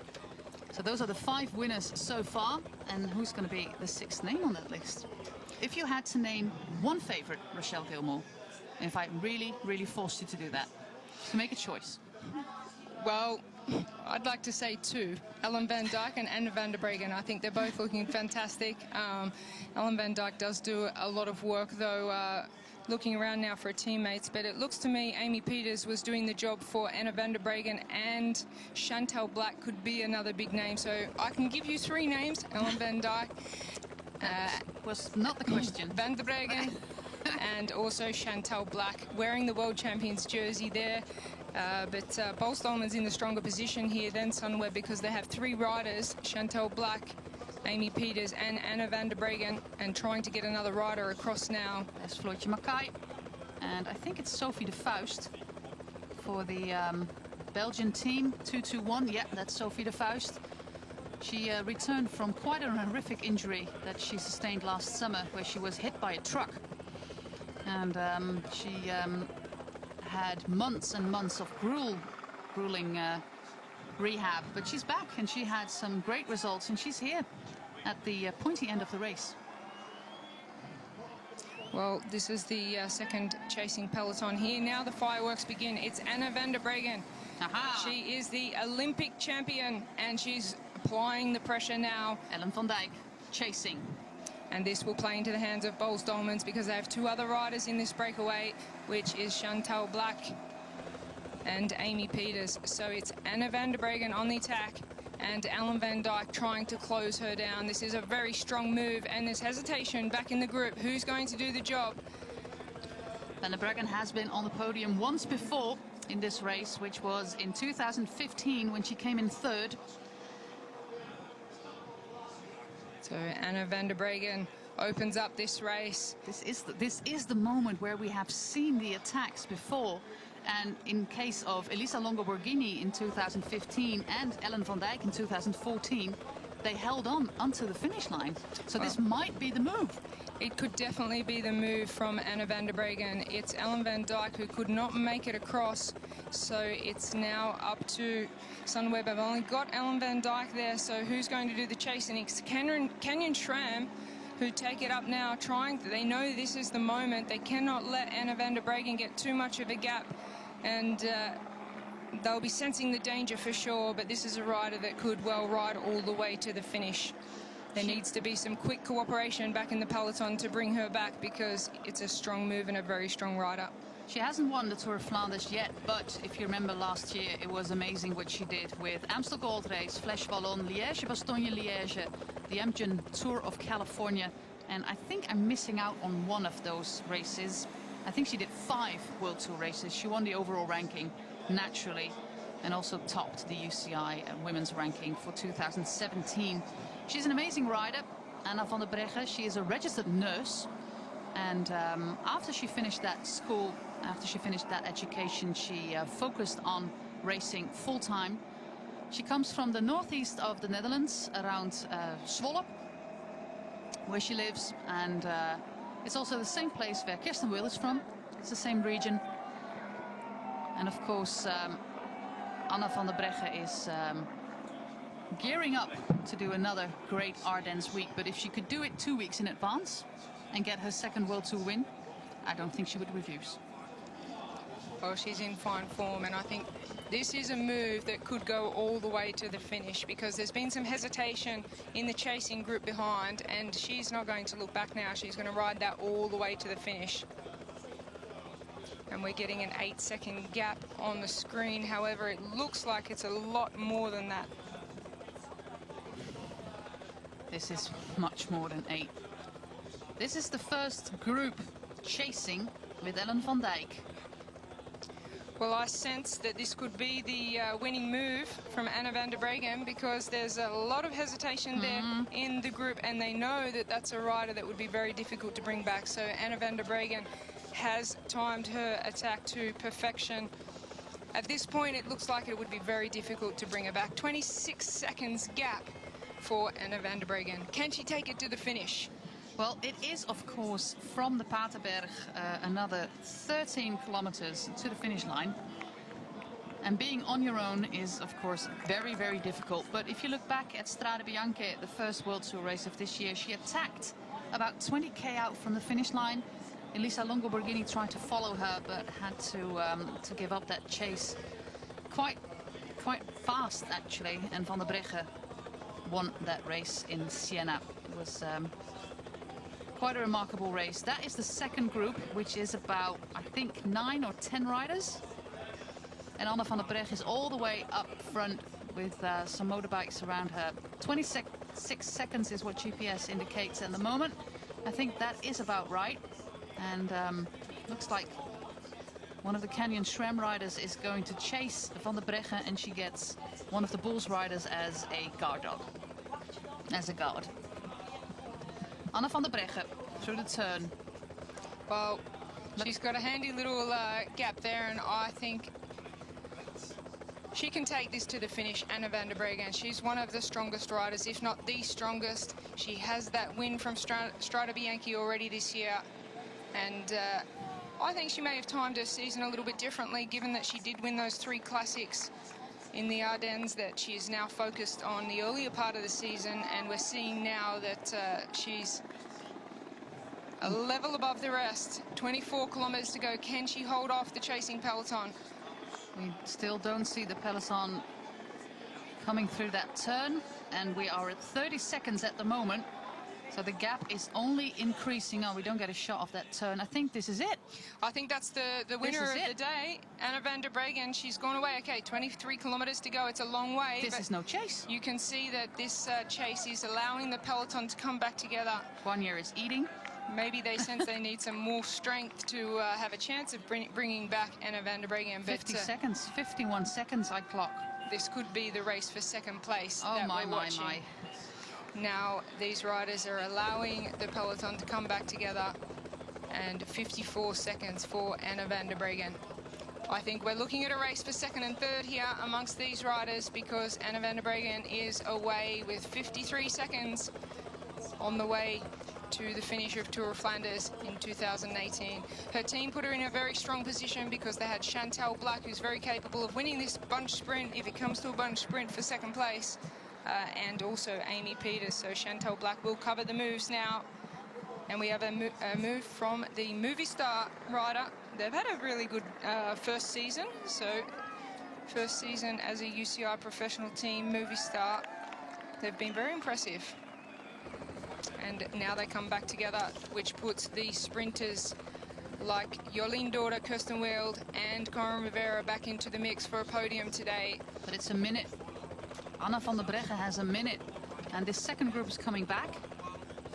Let's see if there's some, like, organization to try and chase down Anna van der Breggen. Maybe Marianne Vos's team, who are about 3 riders strong in that team. This is the founder of the Tour of Flanders, Karel van Wijnendalen, and we are currently riding on the Tour of Flanders street. Oh, that's why we get a little image of that monument.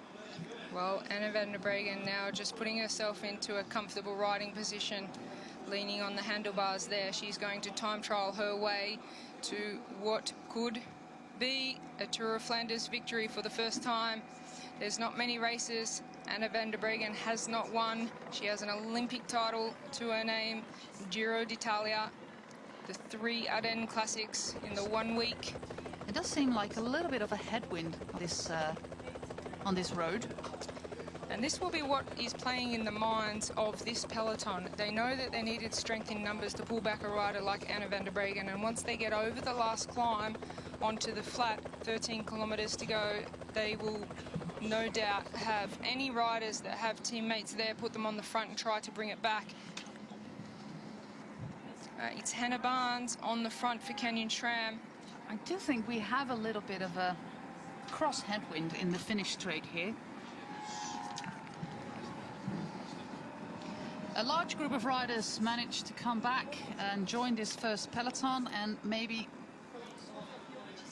they can race together to get back Anna van der Breggen, but this solo attack or this solo effort by FDG rider is not going to help a lot.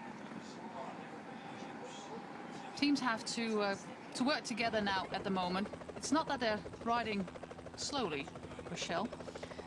No, the peloton certainly picked up the pace now with Canyon SRAM, very desperate to bring this a little bit closer or try and control the gap to Anna van der Breggen. We will see some more fireworks before the finish from riders like Kasia Nieuwedoma and Pauline van Prevot. But that's a handy gap that a strong time trial rider, Anna van der Breggen, she can do it all. She can sprint, she can time trial, and she can climb. But she managed to open this gap really, really fast, up to a minute, but that is about everything that she's going to get. We're now going on towards the climb. Roads are getting really, really narrow. Oude Kwaremond coming up in 2 kilometers.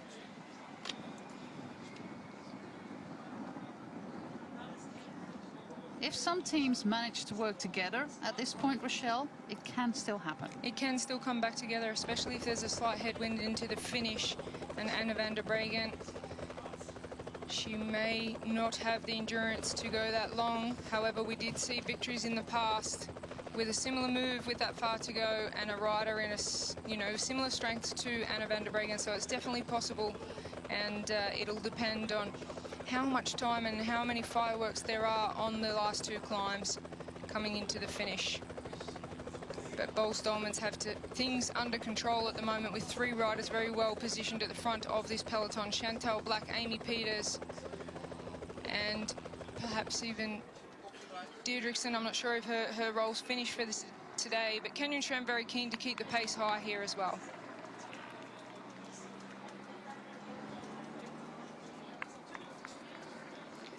.51 seconds for Anna van der Breggen. We're now looking at the chasing peloton. I love it when it becomes cat and mouse. Up towards the Oude Kwaremond. This is the epitome of Flemish racing. They started building these tents for the VIPs about, well, 2 weeks ago. They're certainly very impressive tents for the VIPs on the Oude Kwaremond. And for the riders, it's the, I guess, the most motivating spectators you get on the course. That's the area where you hear all the noise. You obviously don't pay much attention to it. You're in the zone, the cobbled climb, Everybody's a very there. difficult one, but the sun's coming out at the finish, and there's a lot of spectators at the VIP area and around the finish for the Women's Tour of Flanders. Okay, let's do this. Oude Kwaremond, featured in many, many Flemish races. It's one of those climbs that probably is on the bucket list of many riders, both pro and amateur riders. And yesterday, of course, we had this huge sportief in Flanders, but it's so busy, Rochelle, that most of the riders have to set foot on the ground. Absolutely, it's in the sportief with so many riders on the roads. It's very difficult to get a clean run and to choose your line, and you see a lot of riders putting their foot down. Van der Breggen winning some seconds again. Cecchini trying to work really hard with Niebadoma still in his group. Hannah Barnes, of course, a rider who can win the sprint. Absolutely. Canyon Tram still have a lot of numbers in there and cards to play. Pauline Franprevot on the left of your screen, one of those riders from Canyon Tram. So Amy Peters from Bolstormans just trying to control things there with Chantal Black on the wheel. Ellen Van Dyke always positioned well towards the front. We see a lot of riders from Mitchelton Scott now surrounding Jolien Daughter, trying to get her to the finish for a podium if Anna van der Breggen stays away. This group here will be racing for second and third place. So Amy Peters, Ellen Van Dyke, Ashley Moorman makes a move. And Kazia Nieuwedoma right there with Pauline Franprevot, Chantal Black, Annemiek van Vleuten. These are the riders that we expected to be at the front of the race. Little crosswind section here on the Kwaremond, but because you ride in, how should I call that, a little bit of a ditch, you don't have a lot of wind at this part. There's little walls on the side of the road. You can see that protect you. The flags are blowing out there, but it is very well protected, if not only from the crowds and how deep they are. So here's Anna van der Breggen riding for a chance of a victory, which would be her first at Tour of Flanders. She looks very relaxed. Very determined also, I'd say. How do you make a choice for tire pressure, knowing that you have about 10-11 kilometers of cobbles and 140 kilometers without? I think in a race like this, many of these riders know it'll be won and lost on the cobbles, on the cobbled sections. So I think there was rain also at the start of the race today, that a lot of riders will be running the lowest possible pressure that they would ride for a cobbled classics. So Anna van der Breggen still looking strong out there. She has 59 seconds and a little bit of a tailwind up the Oude Kwaremond. I do hope that my ears are deceiving me and that the crowds are not booing Anna van der Breggen. No, these are cheers. She chooses the little dirt section on the side of the road, which is of course very smart. Yeah, I think not only does it give her the advantage of speed, but she saves a little bit in her legs as well. So we see the move of Ashley Moorman Passio has put the other riders under pressure. And it's Amy Peters and Kazia Nieuwedoma, Ellen Van Dyke, Chantal Black, Annemiek van Vleuten, and one rider that we are waiting to get the number 4 from Movistar, just hanging on there. Pauline Franprevot, Megan Guanya, Lisa Brennauer, Audrey Cordon well placed up there as well. Kirsten Wield. Where is Jolien Daughter? There she is. That's what the crowd will be looking for. The Belgium crowd getting behind the World Tour leader, Jolien Daughter. Can she stay close enough to this group to get back on to have a chance of a sprint for a podium at Tour of Flanders? It's going to be really difficult, because Anna van der Breggen is of course a world-class climber. 2 of her teammates are in this chasing group trying to get them to slow down, basically, trying to derange the chase. I think it's Jasinska, the Polish rider, there in that first group. Well, from Movistar. Very well ridden by Jasinska of Movistar to be positioned there. Ashley Moorman got a little bit of a break, but can she take this to the finish for a podium? There's a good chance. There's enough strength in numbers here that they'll bring them back. Lisa Brennauer just making contact now on the cobbles with Megan Guarnier behind her. That puts Bolstormans in a very strong position now. And Pauline Franprevot trying to close that gap. And here is a group that has the sprinter Kirsten Wield in it, not far behind Jolien Dorder's group as well. And also Magirus, Codon, Rago in these groups.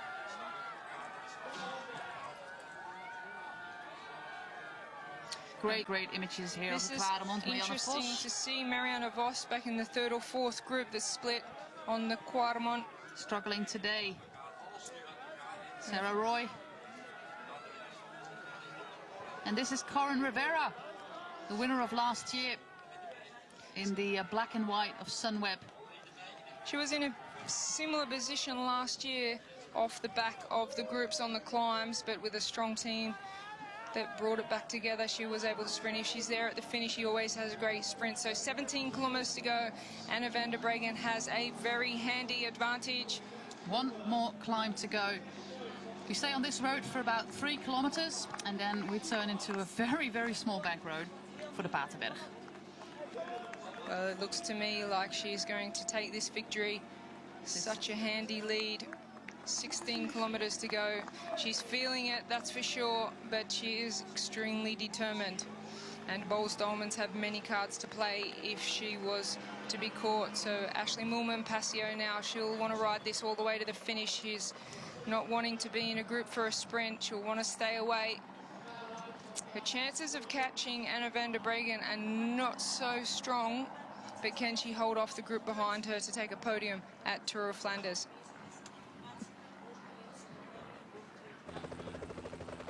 A very good move by Anna van der Breggen, basically in the same spot just before the Klaremont and the Paterberg, as we have seen successfully happening in 2014 with Ellen van Dijk and 2015 with Elisa Longo Borghini. Anna Barnes trying to do that, but of course she's got a watchdog from Boels Dolmans immediately on her wheel. The world champion in this case. They really have strength in numbers. And they want to disrupt this chase a little bit. Here goes Annemiek van Vleuten of the Mitchelton Scott team. She's chosen an interesting place to make an attack because Boels Dolmans will be straight onto that. And Kasia Nieuwedoma of Canyon Tram there as well. Lisa Brennauer of High Five. So there's strength in numbers of different teams there wanting to close this gap to Ashley Moolman-Passio. But I think a lot of these riders will probably be expecting the chase to Anna van der Breggen to be a little bit too difficult today. Remember what I was saying about the World Tour victories of Anna van der Breggen, and that I had the idea that I was missing one. Tour of Flanders. The Giro last year. Kind of missing out on the big one, but this is actually one of the World Tour races that she hasn't won yet. So it's kind of missing on her 27 races strong victory list. So Ashley Moolman-Passio is the first rider of this chase, just behind her Annemiek van Vleuten. Looks like van Vleuten's going to close this gap to Ashley Moolman-Passio. It would be really cool if Ashley Moolman finishes up on the podium in this race. She's a hard-working rider. She's also a very big advocate of women's cycling in her own country, South Africa, but also elsewhere. She lives in Spain, in and around Girona. She's also just set up a little business for cycling tours in Girona with her partner. I'm just afraid that I cannot follow her on the climbs. She's based at, I think she's based at the foot of the Roca Corba, the famous climb, and going on a training ride with Ashley Moolman on the Roca Corba is something that I probably will not survive. This is the Paterberg.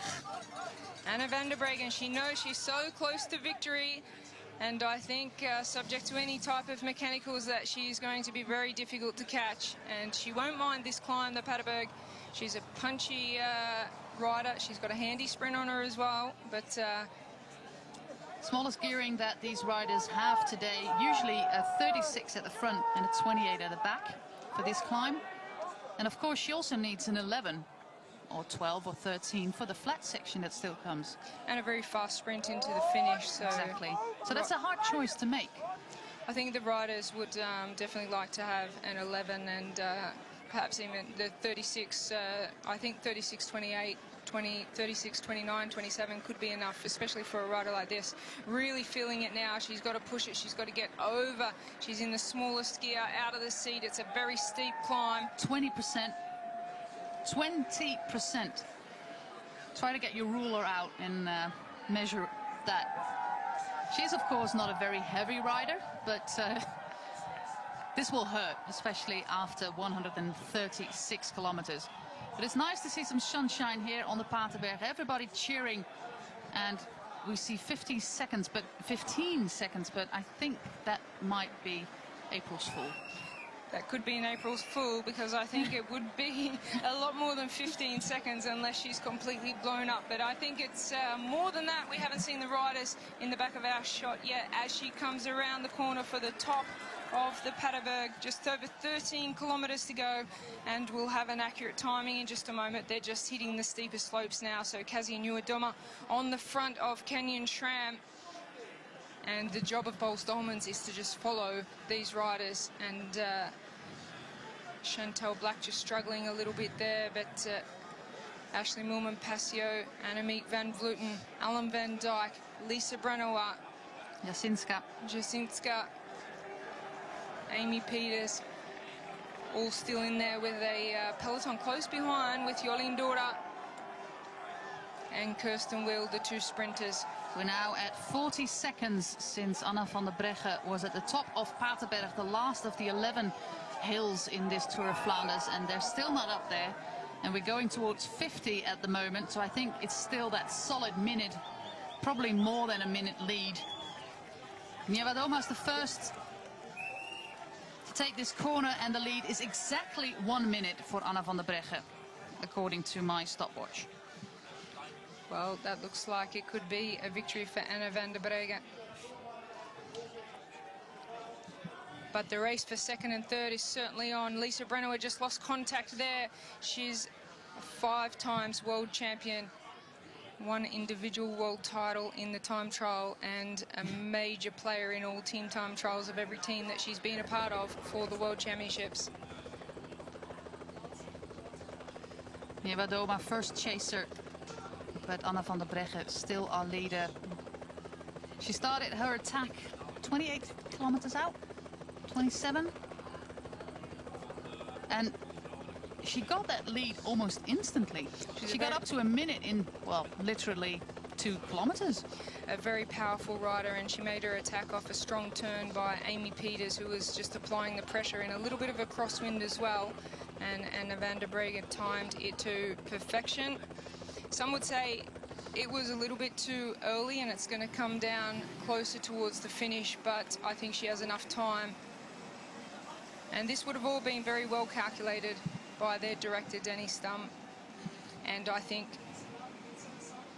she will be running on adrenaline now, so close to the finish. 13 kilometers to go. Anna van der Breggen, she's won all of the major races outside of Tour of Flanders, and she wishes to add that one to her list today, and it's looking very good.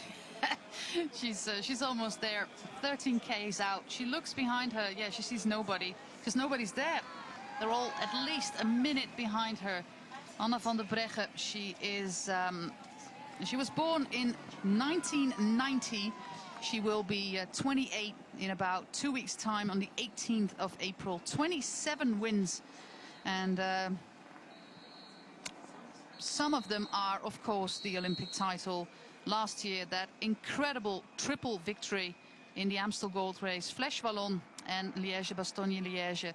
Her fantastic racing in the Amgen Women's Tour of California, where she basically won the race by taking some bonus seconds in that last stage. Very clever racing. And she also won the Giro Italia last year. She is a former European champion. She won La Course, a former Dutch national champion. It's a very, very, very long list of races that Anna van der Breggen won. And she started in earnest at, well, not at a very young age. She decided to finish her education, like I said before, as a registered nurse before going full-time, focusing full-time on her cycling career, which was in about, if I recall correctly, 2014, when she joined the Rabobank Liv women's cycling team. And those were in the days that the team had Marianne Vos, Anna van der Breggen and Pauline Ferrand-Prévot. 3 incredibly strong riders on the same team, and they all went to different teams, and van der Breggen moved on to, well, arguably, but probably the strongest women's team in the world. can see her pedaling style now indicates that she's well on top of this. She's taking that gap out to 1 minute 15, which indicates she's stronger than the 4 riders working together behind her. 1 minute 16, really in the zone here. I think of 2017 and 2018, this could be what you would say is the strongest rider of the peloton, Anna van der Breggen. Beautiful, beautiful bike with that golden striping in her kit, on her helmet, and on the bike as well. She's riding disc brakes, like most of the riders of Boels Dolmans have been doing all season. Is that a choice that the riders can make themselves, or is that a choice that the sponsor makes for them? I think in each different team it would be different. If the sponsor does indicate to the team they want them to ride a certain piece of equipment or model of equipment, then by all means I'm sure they have the power of say in that, and the riders have reported they're very much enjoying having the disc brakes and using the disc brakes. So it's I'd say probably 30% of the peloton in women's cycling are now on disc brakes, which is a lot more than we see in the men's peloton, where it's only a few teams, like also on specialized quick step, but not a lot of teams have made that switch just yet. But it's a beautiful bike in those Olympic colors of that fantastic road race that she won in 2016. It was a day of mixed feelings for the Dutch team with that horrific crash by Annemiek van Vleuten. And Anna van der Breggen basically saw her lying on the side of the road, and she said in interviews after the finish that she did not know if Annemiek was, well, alive. It was such a horrible posture that van Vleuten had on that descent in Rio. But she sprinted, and she sprinted to the win, and she was a well-deserved winner. Absolutely. Annemiek van Vleuten made a remarkable stronger than ever.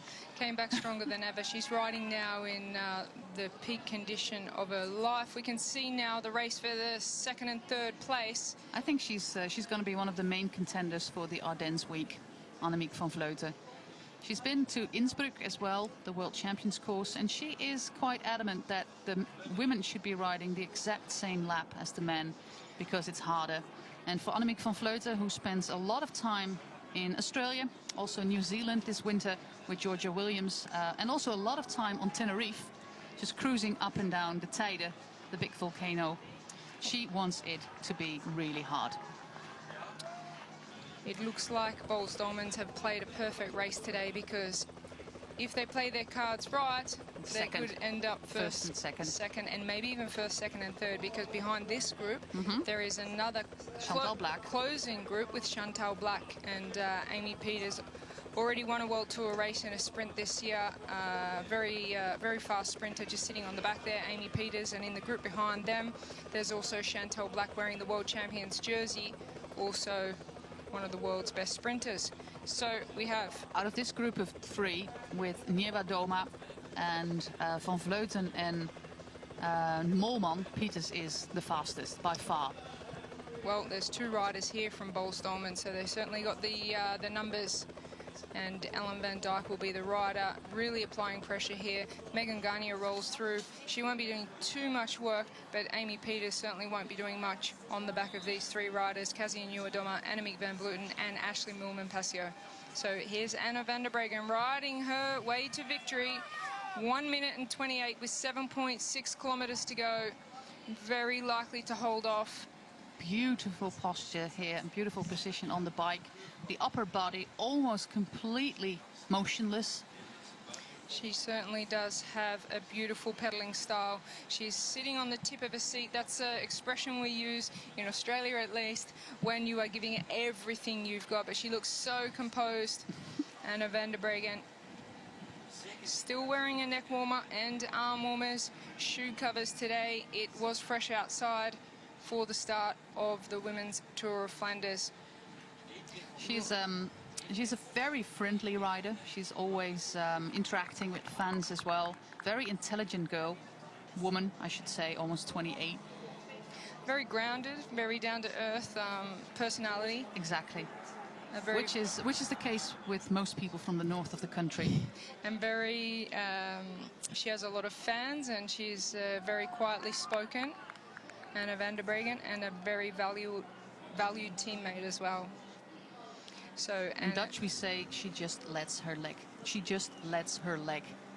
speak. Lets the legs do the talking. Let the legs do the talking. That is exactly the meaning of the saying. There are the names of the first chasing group racing now for a podium position. Annemiek van Vleuten and Ashley Moorman, Cassie Nieuwendomme and Amy Peters will not be doing work on the back here. 2 World Tour winners in this group of this season. Cassie Nieuwendomme, the winner of Binder World Tour race in Italy. Another World Tour winner here already this season. Anna van der Breggen, she won Strade Bianchi and she's very close now to taking Tour of Flanders. So Boels Dolmans have all their riders on top form. In the top 20 positioned out on the road, they have 4 riders, so they're in a very strong position. Boels Dolmans, who are with a very big group of fans, sponsors, on the side of the road, trying to watch the race, will be really, really happy with how the race has panned out. And you can actually say, of course, Anna van der Breggen is an amazingly strong rider, and you named her in your top 3 of top favorites, of course, but she would not have been able to do it without her team. And still, if you look at what Amy Peters does here, and of course the gap of 1.5 minutes, it's going to be enough with 6K to go. But it was a little lull in the race after some maybe small echelon action, or... Well, the big question now with 5.8 kilometres to go is if these 2 chasing groups will come together, and there's still a very large peloton chasing behind that as well with some big sprinters in. So Anna van der Breggen now riding her way to victory at the 2018 Tour of Flanders, looking very, very strong coming into the finish. 1 minute 28. That's not going to be brought back with 5.6 kilometres to go. What would be going through her mind at the moment? She looks so composed, she looks so relaxed, so focused. She's not a rider who is very nervous, but you said she's very quietly spoken. She will never put herself up front, but she knows what she can do, and she has proven what she can do. A little bit of crosswind here on this section, which is all very beneficial to Anna van der Breggen, because it's not a headwind. 5 kilometres to go. She gets a chat now with the race car. Just knowing that the car's there will give her confidence. She knows that the gap is over a minute if her car's with her. She will be taking something from the car now. It looks like it could be a gel, just a little bit of energy. She may be really feeling it, but only 5 kilometres to go. Is that allowed, feeding in the last 5K? Not normally, no. It's not. It could be a medical reason, but also that would come from the race doctor. So not sure what she took on board there, but and also having the car next to you in the last 5 kilometres does give a little bit of a windbreak. And no, especially because it's a crosswind. Slight little advantage she would have taken there from the race car. These chasing groups struggling to make contact with just 4.6 kilometres to go. It's Ellen van Dijk who will be putting in a lot of hard work to try and bring this back. And Lisa Brenner as well. They're racing for a podium if they can catch this group. As we said, Amy Peters very focused, and the Boels Dolmans team today have been absolutely in the zone, extremely focused. Outstanding. And I'd be surprised if Amy Peters and Chantal Black don't finish this off for a 1, 2, 3 for Boels Dolmans, because Amy Peters hasn't tapped through for a turn. Chantal Black probably a little bit hesitant whether she should or she shouldn't, because they've got Megan Guarnier there as well. So there'll only be 3 riders here chasing. That's Ellen van Dijk, Jasinska and Lisa Brenner. Can they close that gap to be in the race for second place? It's coming down every time Ellen van Dijk pulls a big turn, comes a little bit closer, a bit of a crosswind. Only 4 kilometres to go now. We've got on your screen the race for second and third place. And this is basically what we're doing now. Just this road. Just this road all the way straight into the finish. Anna van der Breggen will be now full of confidence that she's got this victory in hand, and she'll start thinking about the work that her teammates have done and the strength of the team that have put her in this position. This is going to be the 3rd World Tour victory of the year for Boels Dolmans. 3 out of 6. That's a very nice score. 2 for Anna van der Breggen and 1 for Amy Peters in the Ronde van Drenthe. Well, it'll probably be with 1 kilometre to go that we see a less focused expression on her face and a little bit of relief. Although she will ride pretty far to the finish line, I think, with that focus. Are these two groups going to come together? That's the big question. The race for second and third place, 3.4 kilometres to go, 3.3. Amy Peters is just sitting onto that group. She's not participating in any of the work being done in that second group. Jasinska and Van Dijk are the two motors, together with Lisa Brennauer, in that chasing group. And of course, in this case, the Boels Dolmans riders, Guarnier and Blaak, are not participating at all. Well, you have Boels Dolmans out in front here with Anna van der Breggen. In the second group, you have Amy Peters sitting on from Boels Dolmans. In the third group, you have Chantal Blaak with the World Champs jersey sitting on as well. So a very well-played race after a disappointing Tour of Flanders result last year. Well, this is revenge. This is revenge, and they certainly have made their mark on this race. As I said, difficult to beat a team that has strength in numbers coming into the finish of a World Tour race. And Anna van der Breggen, 2.8 kilometres to go. One more big turn from Ellen van Dijk might see this gap closed, but the three riders that are swapping off turns are very determined. They know it's their only chance for a podium now to ride this to the finish. Cassie Nieuwe-Dommer, Ashley Moolman-Passio and Annemiek van Vleuten. But if Van Dijk brings back this group, of course, she will not be able to sprint for third place herself. And she's got no other teammates in this group. So why is she working so hard? She wants a chance for a podium at Tour of Flanders, so... A chance. But with the sprinting power that Blaak brings in this group, I don't think she will have, and even Brennauer. But after 151 kilometers, a sprint is usually not an ordinary sprint. Well, they're struggling to close the gap, but of all these riders, they know that Boels Dolmans have the upper hand here. Well, it looks like Ellen van Dijk is closing the gap here, but she has done it mostly by herself. Last 2K, and the rain is starting to fall here again. Clouds are still blue in Oudenaarde at the finish line, 2K from here, but there's a little bit of black clouds up over Anna van der Breggen, but not her victory. Her victory is one of great quality, and just like we've seen a lot in the past few years, a solo race. Interestingly, when you're in the zone like this, for Anna van der Breggen, I'm sure she's not even going to notice the difference of rain starting to fall. She's just in the zone now. She knows she's so close to the victory at Tour of Flanders. Remember Strade Bianche, it's basically been raining the entire race, and she didn't mind. She just kept on going. So this is going to be the second World Tour win for Anna van der Breggen this year, and 2 times she did it all by herself. 20k out from the finish in Strade Bianche and almost 30k out from the finish here in Ronde van Vlaanderen, or Tour of Flanders. That is the last K over there. We can already see the church of Oudenaarde on the horizon, and she knows she has a very, very comfortable lead of almost 1.5 minutes on the peloton, where or the chasing group, where she finds her teammates, 3 teammates at the moment, because Ellen van Dijk closes the gap to that group, and these 9 women are going to sprint for second, because the winner was known, well, 27k from the finish line. Well, as we said, out of this group of riders, it's been Amy Peters and Chantal Blaak of Boels Dolmans who have been sitting on. This is why we said it could be the first time in a World Tour race we see the same team take first, second and third in a World Tour race.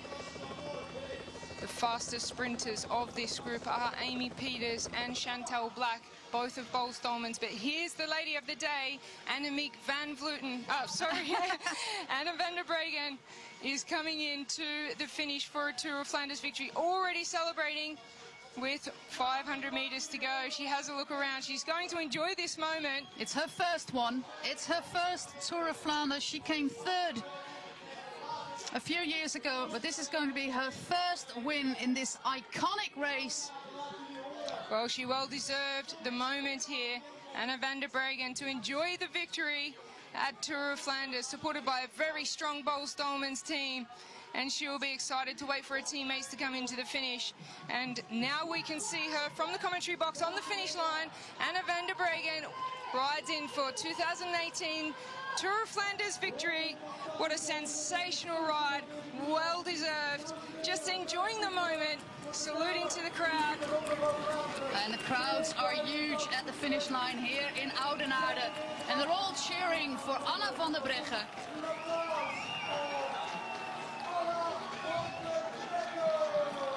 Great, great, great victory by the Dutch rider, Anna van der Breggen. Big smile on her face. She did it. And here we're sprinting for second. Megan Guarnier leading out Amy Pieters. Of course, Anna van der Breggen has given away a little bit of her lead by that lovely celebration of her victory. Great to see all these people outside at the finish line in Oudenaarde. The sun is out again, so that makes this viewing experience a lot more pleasurable. So now we're seeing the sprint for second place at the Tour of Flanders. Megan Guarnier starts the lead out with Amy Pieters on the wheel of Boels Dolmans. Chantal Black in the World Champs jersey just a bit further back, so Megan Guarnier winds it up. Amy Pieters second place. Lisa Brennauer on third wheel. Here goes Amy Pieters. Lisa Brennauer kicks off to the left. Amy Pieters is going to be hard to beat in a sprint like this. And she is going to ride to second after her victory in the Ronde van Drenthe. Second place for Amy Pieters. And I think we're going to have a Dutch podium because Annemiek van Vleuten is going to round out the podium. 1, 2, 3. Well, a Netherlands. Fantastic sprint from Van Vleuten to make it onto the podium there. Second place to Amy Pieters, a 1-2 for Boels Dolmans. Now we see the celebrations from the team. That's her boyfriend, who is the team manager, or one of the sports directors, I should say, at the men's team of Lotto Jumbo. And he was waiting for her there.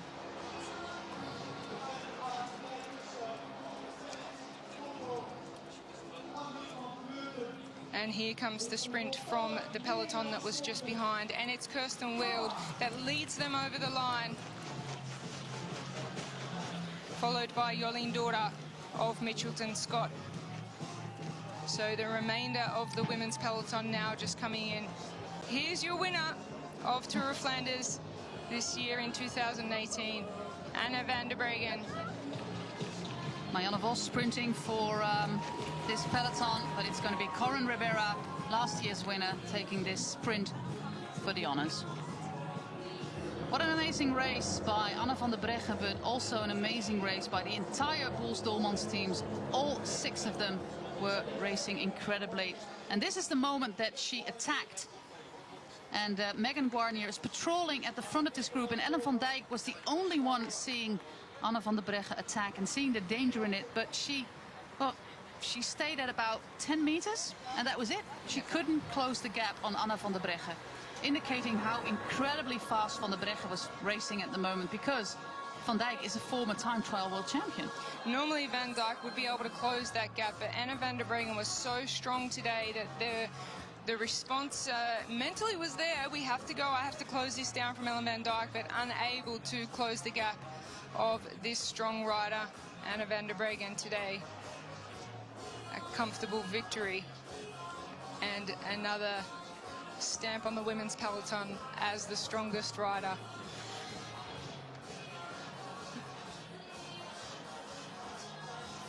Team Swanee congratulating Anna van der Breggen. We've been practicing this, Rochelle. Anna van der Breggen. Almost. In our Australian language, Anna van der Breggen. Van der Breggen. I'm just teasing a little. The winner of the last Olympic Games in Rio. The winner of the famous Ardennes Classics, 3 in 1 week. Amstel Gold Race, Flèche Wallonne and Liège-Bastogne-Liège. Do you think that you can do that again? Because we are starting 2 weeks from now in the Amstel Gold Race. You think you can do the triple again? I think she could, but I don't think this year she's going to take the 3. I think there's a lot of riders that are actually peaking for that week that we've not seen at their best condition just yet. Flash interview. Ja, ik voel me wel goed vandaag. Such an impressive victory. I felt really good today. Maar hier winnen in Vlaanderen. But winning in Flanders. 1-2 met de ploeg.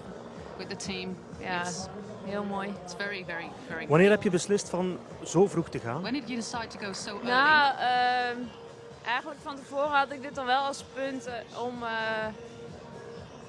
For the in mijn race, hoofd. I had Op zich indicated is het this nog ver, point on maar the course. It is je far, goed voelt, dan, but if you dan feel is good, met alle obstakels die namelijk with al all the waren om obstacles, Paardenberg, without tempo a kan houden, dan is you het can te keep doen, that dat wisten tempo. we. En You ik can weet ook, you ik can heb, know it's achievable. sterke ploeggenoten achter mij, And dus I mocht knew I het had niet strong lukken, dan hebben we in teammates. ieder geval mooi de And if wedstrijd I would not geopend have en succeeded, is het ook we een voordeel had voor hun. created the Nou finale, ja, and ik I ben had daar teammates gegaan behind en, me. But I went at that Ik ben point, gewoon zo hard mogelijk doorgereden. and I just Ja, je continued hebt as meer dan fast as I could. 25 kilometer alleen op kop gereden. Hoeveel keer ben je gestorven? How many times did you Hoeveel keer ben je die? gestorven The in die interviewer laatste asked in those last Oh, 25k. dat laatste lange end, dat was The last was finish verschrikkelijk, straight was maar really tegelijkertijd, horrible. Ja, ik wist dat de voorsprong vrij ruim was. I en, knew that I had a good lead. De wind stond van zij.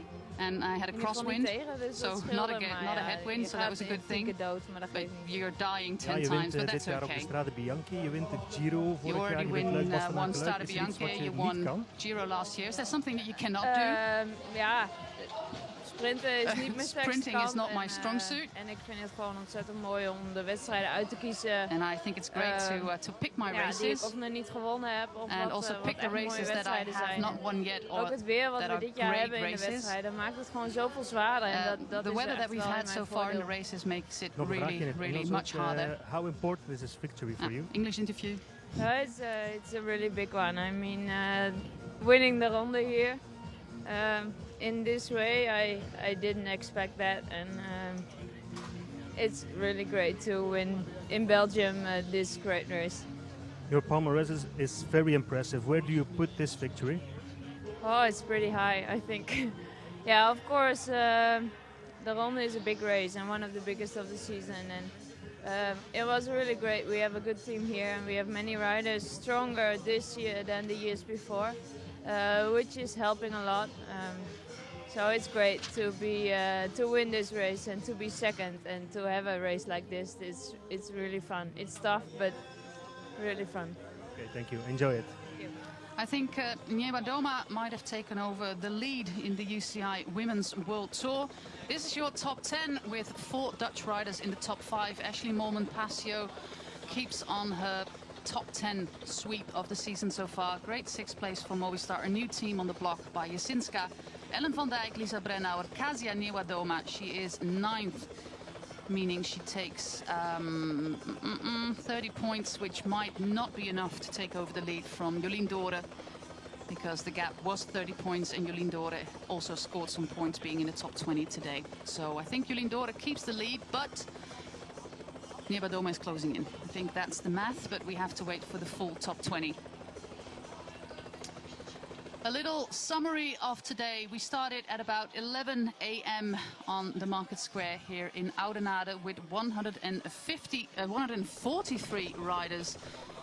We have had some great racing. Boels Dolmans racing fast on the cobbled sections. This was, of course, the most horrible point of the race with this horrible crash by Chloe Hoskin, by Monique Tenneglo, by Lisa Klein.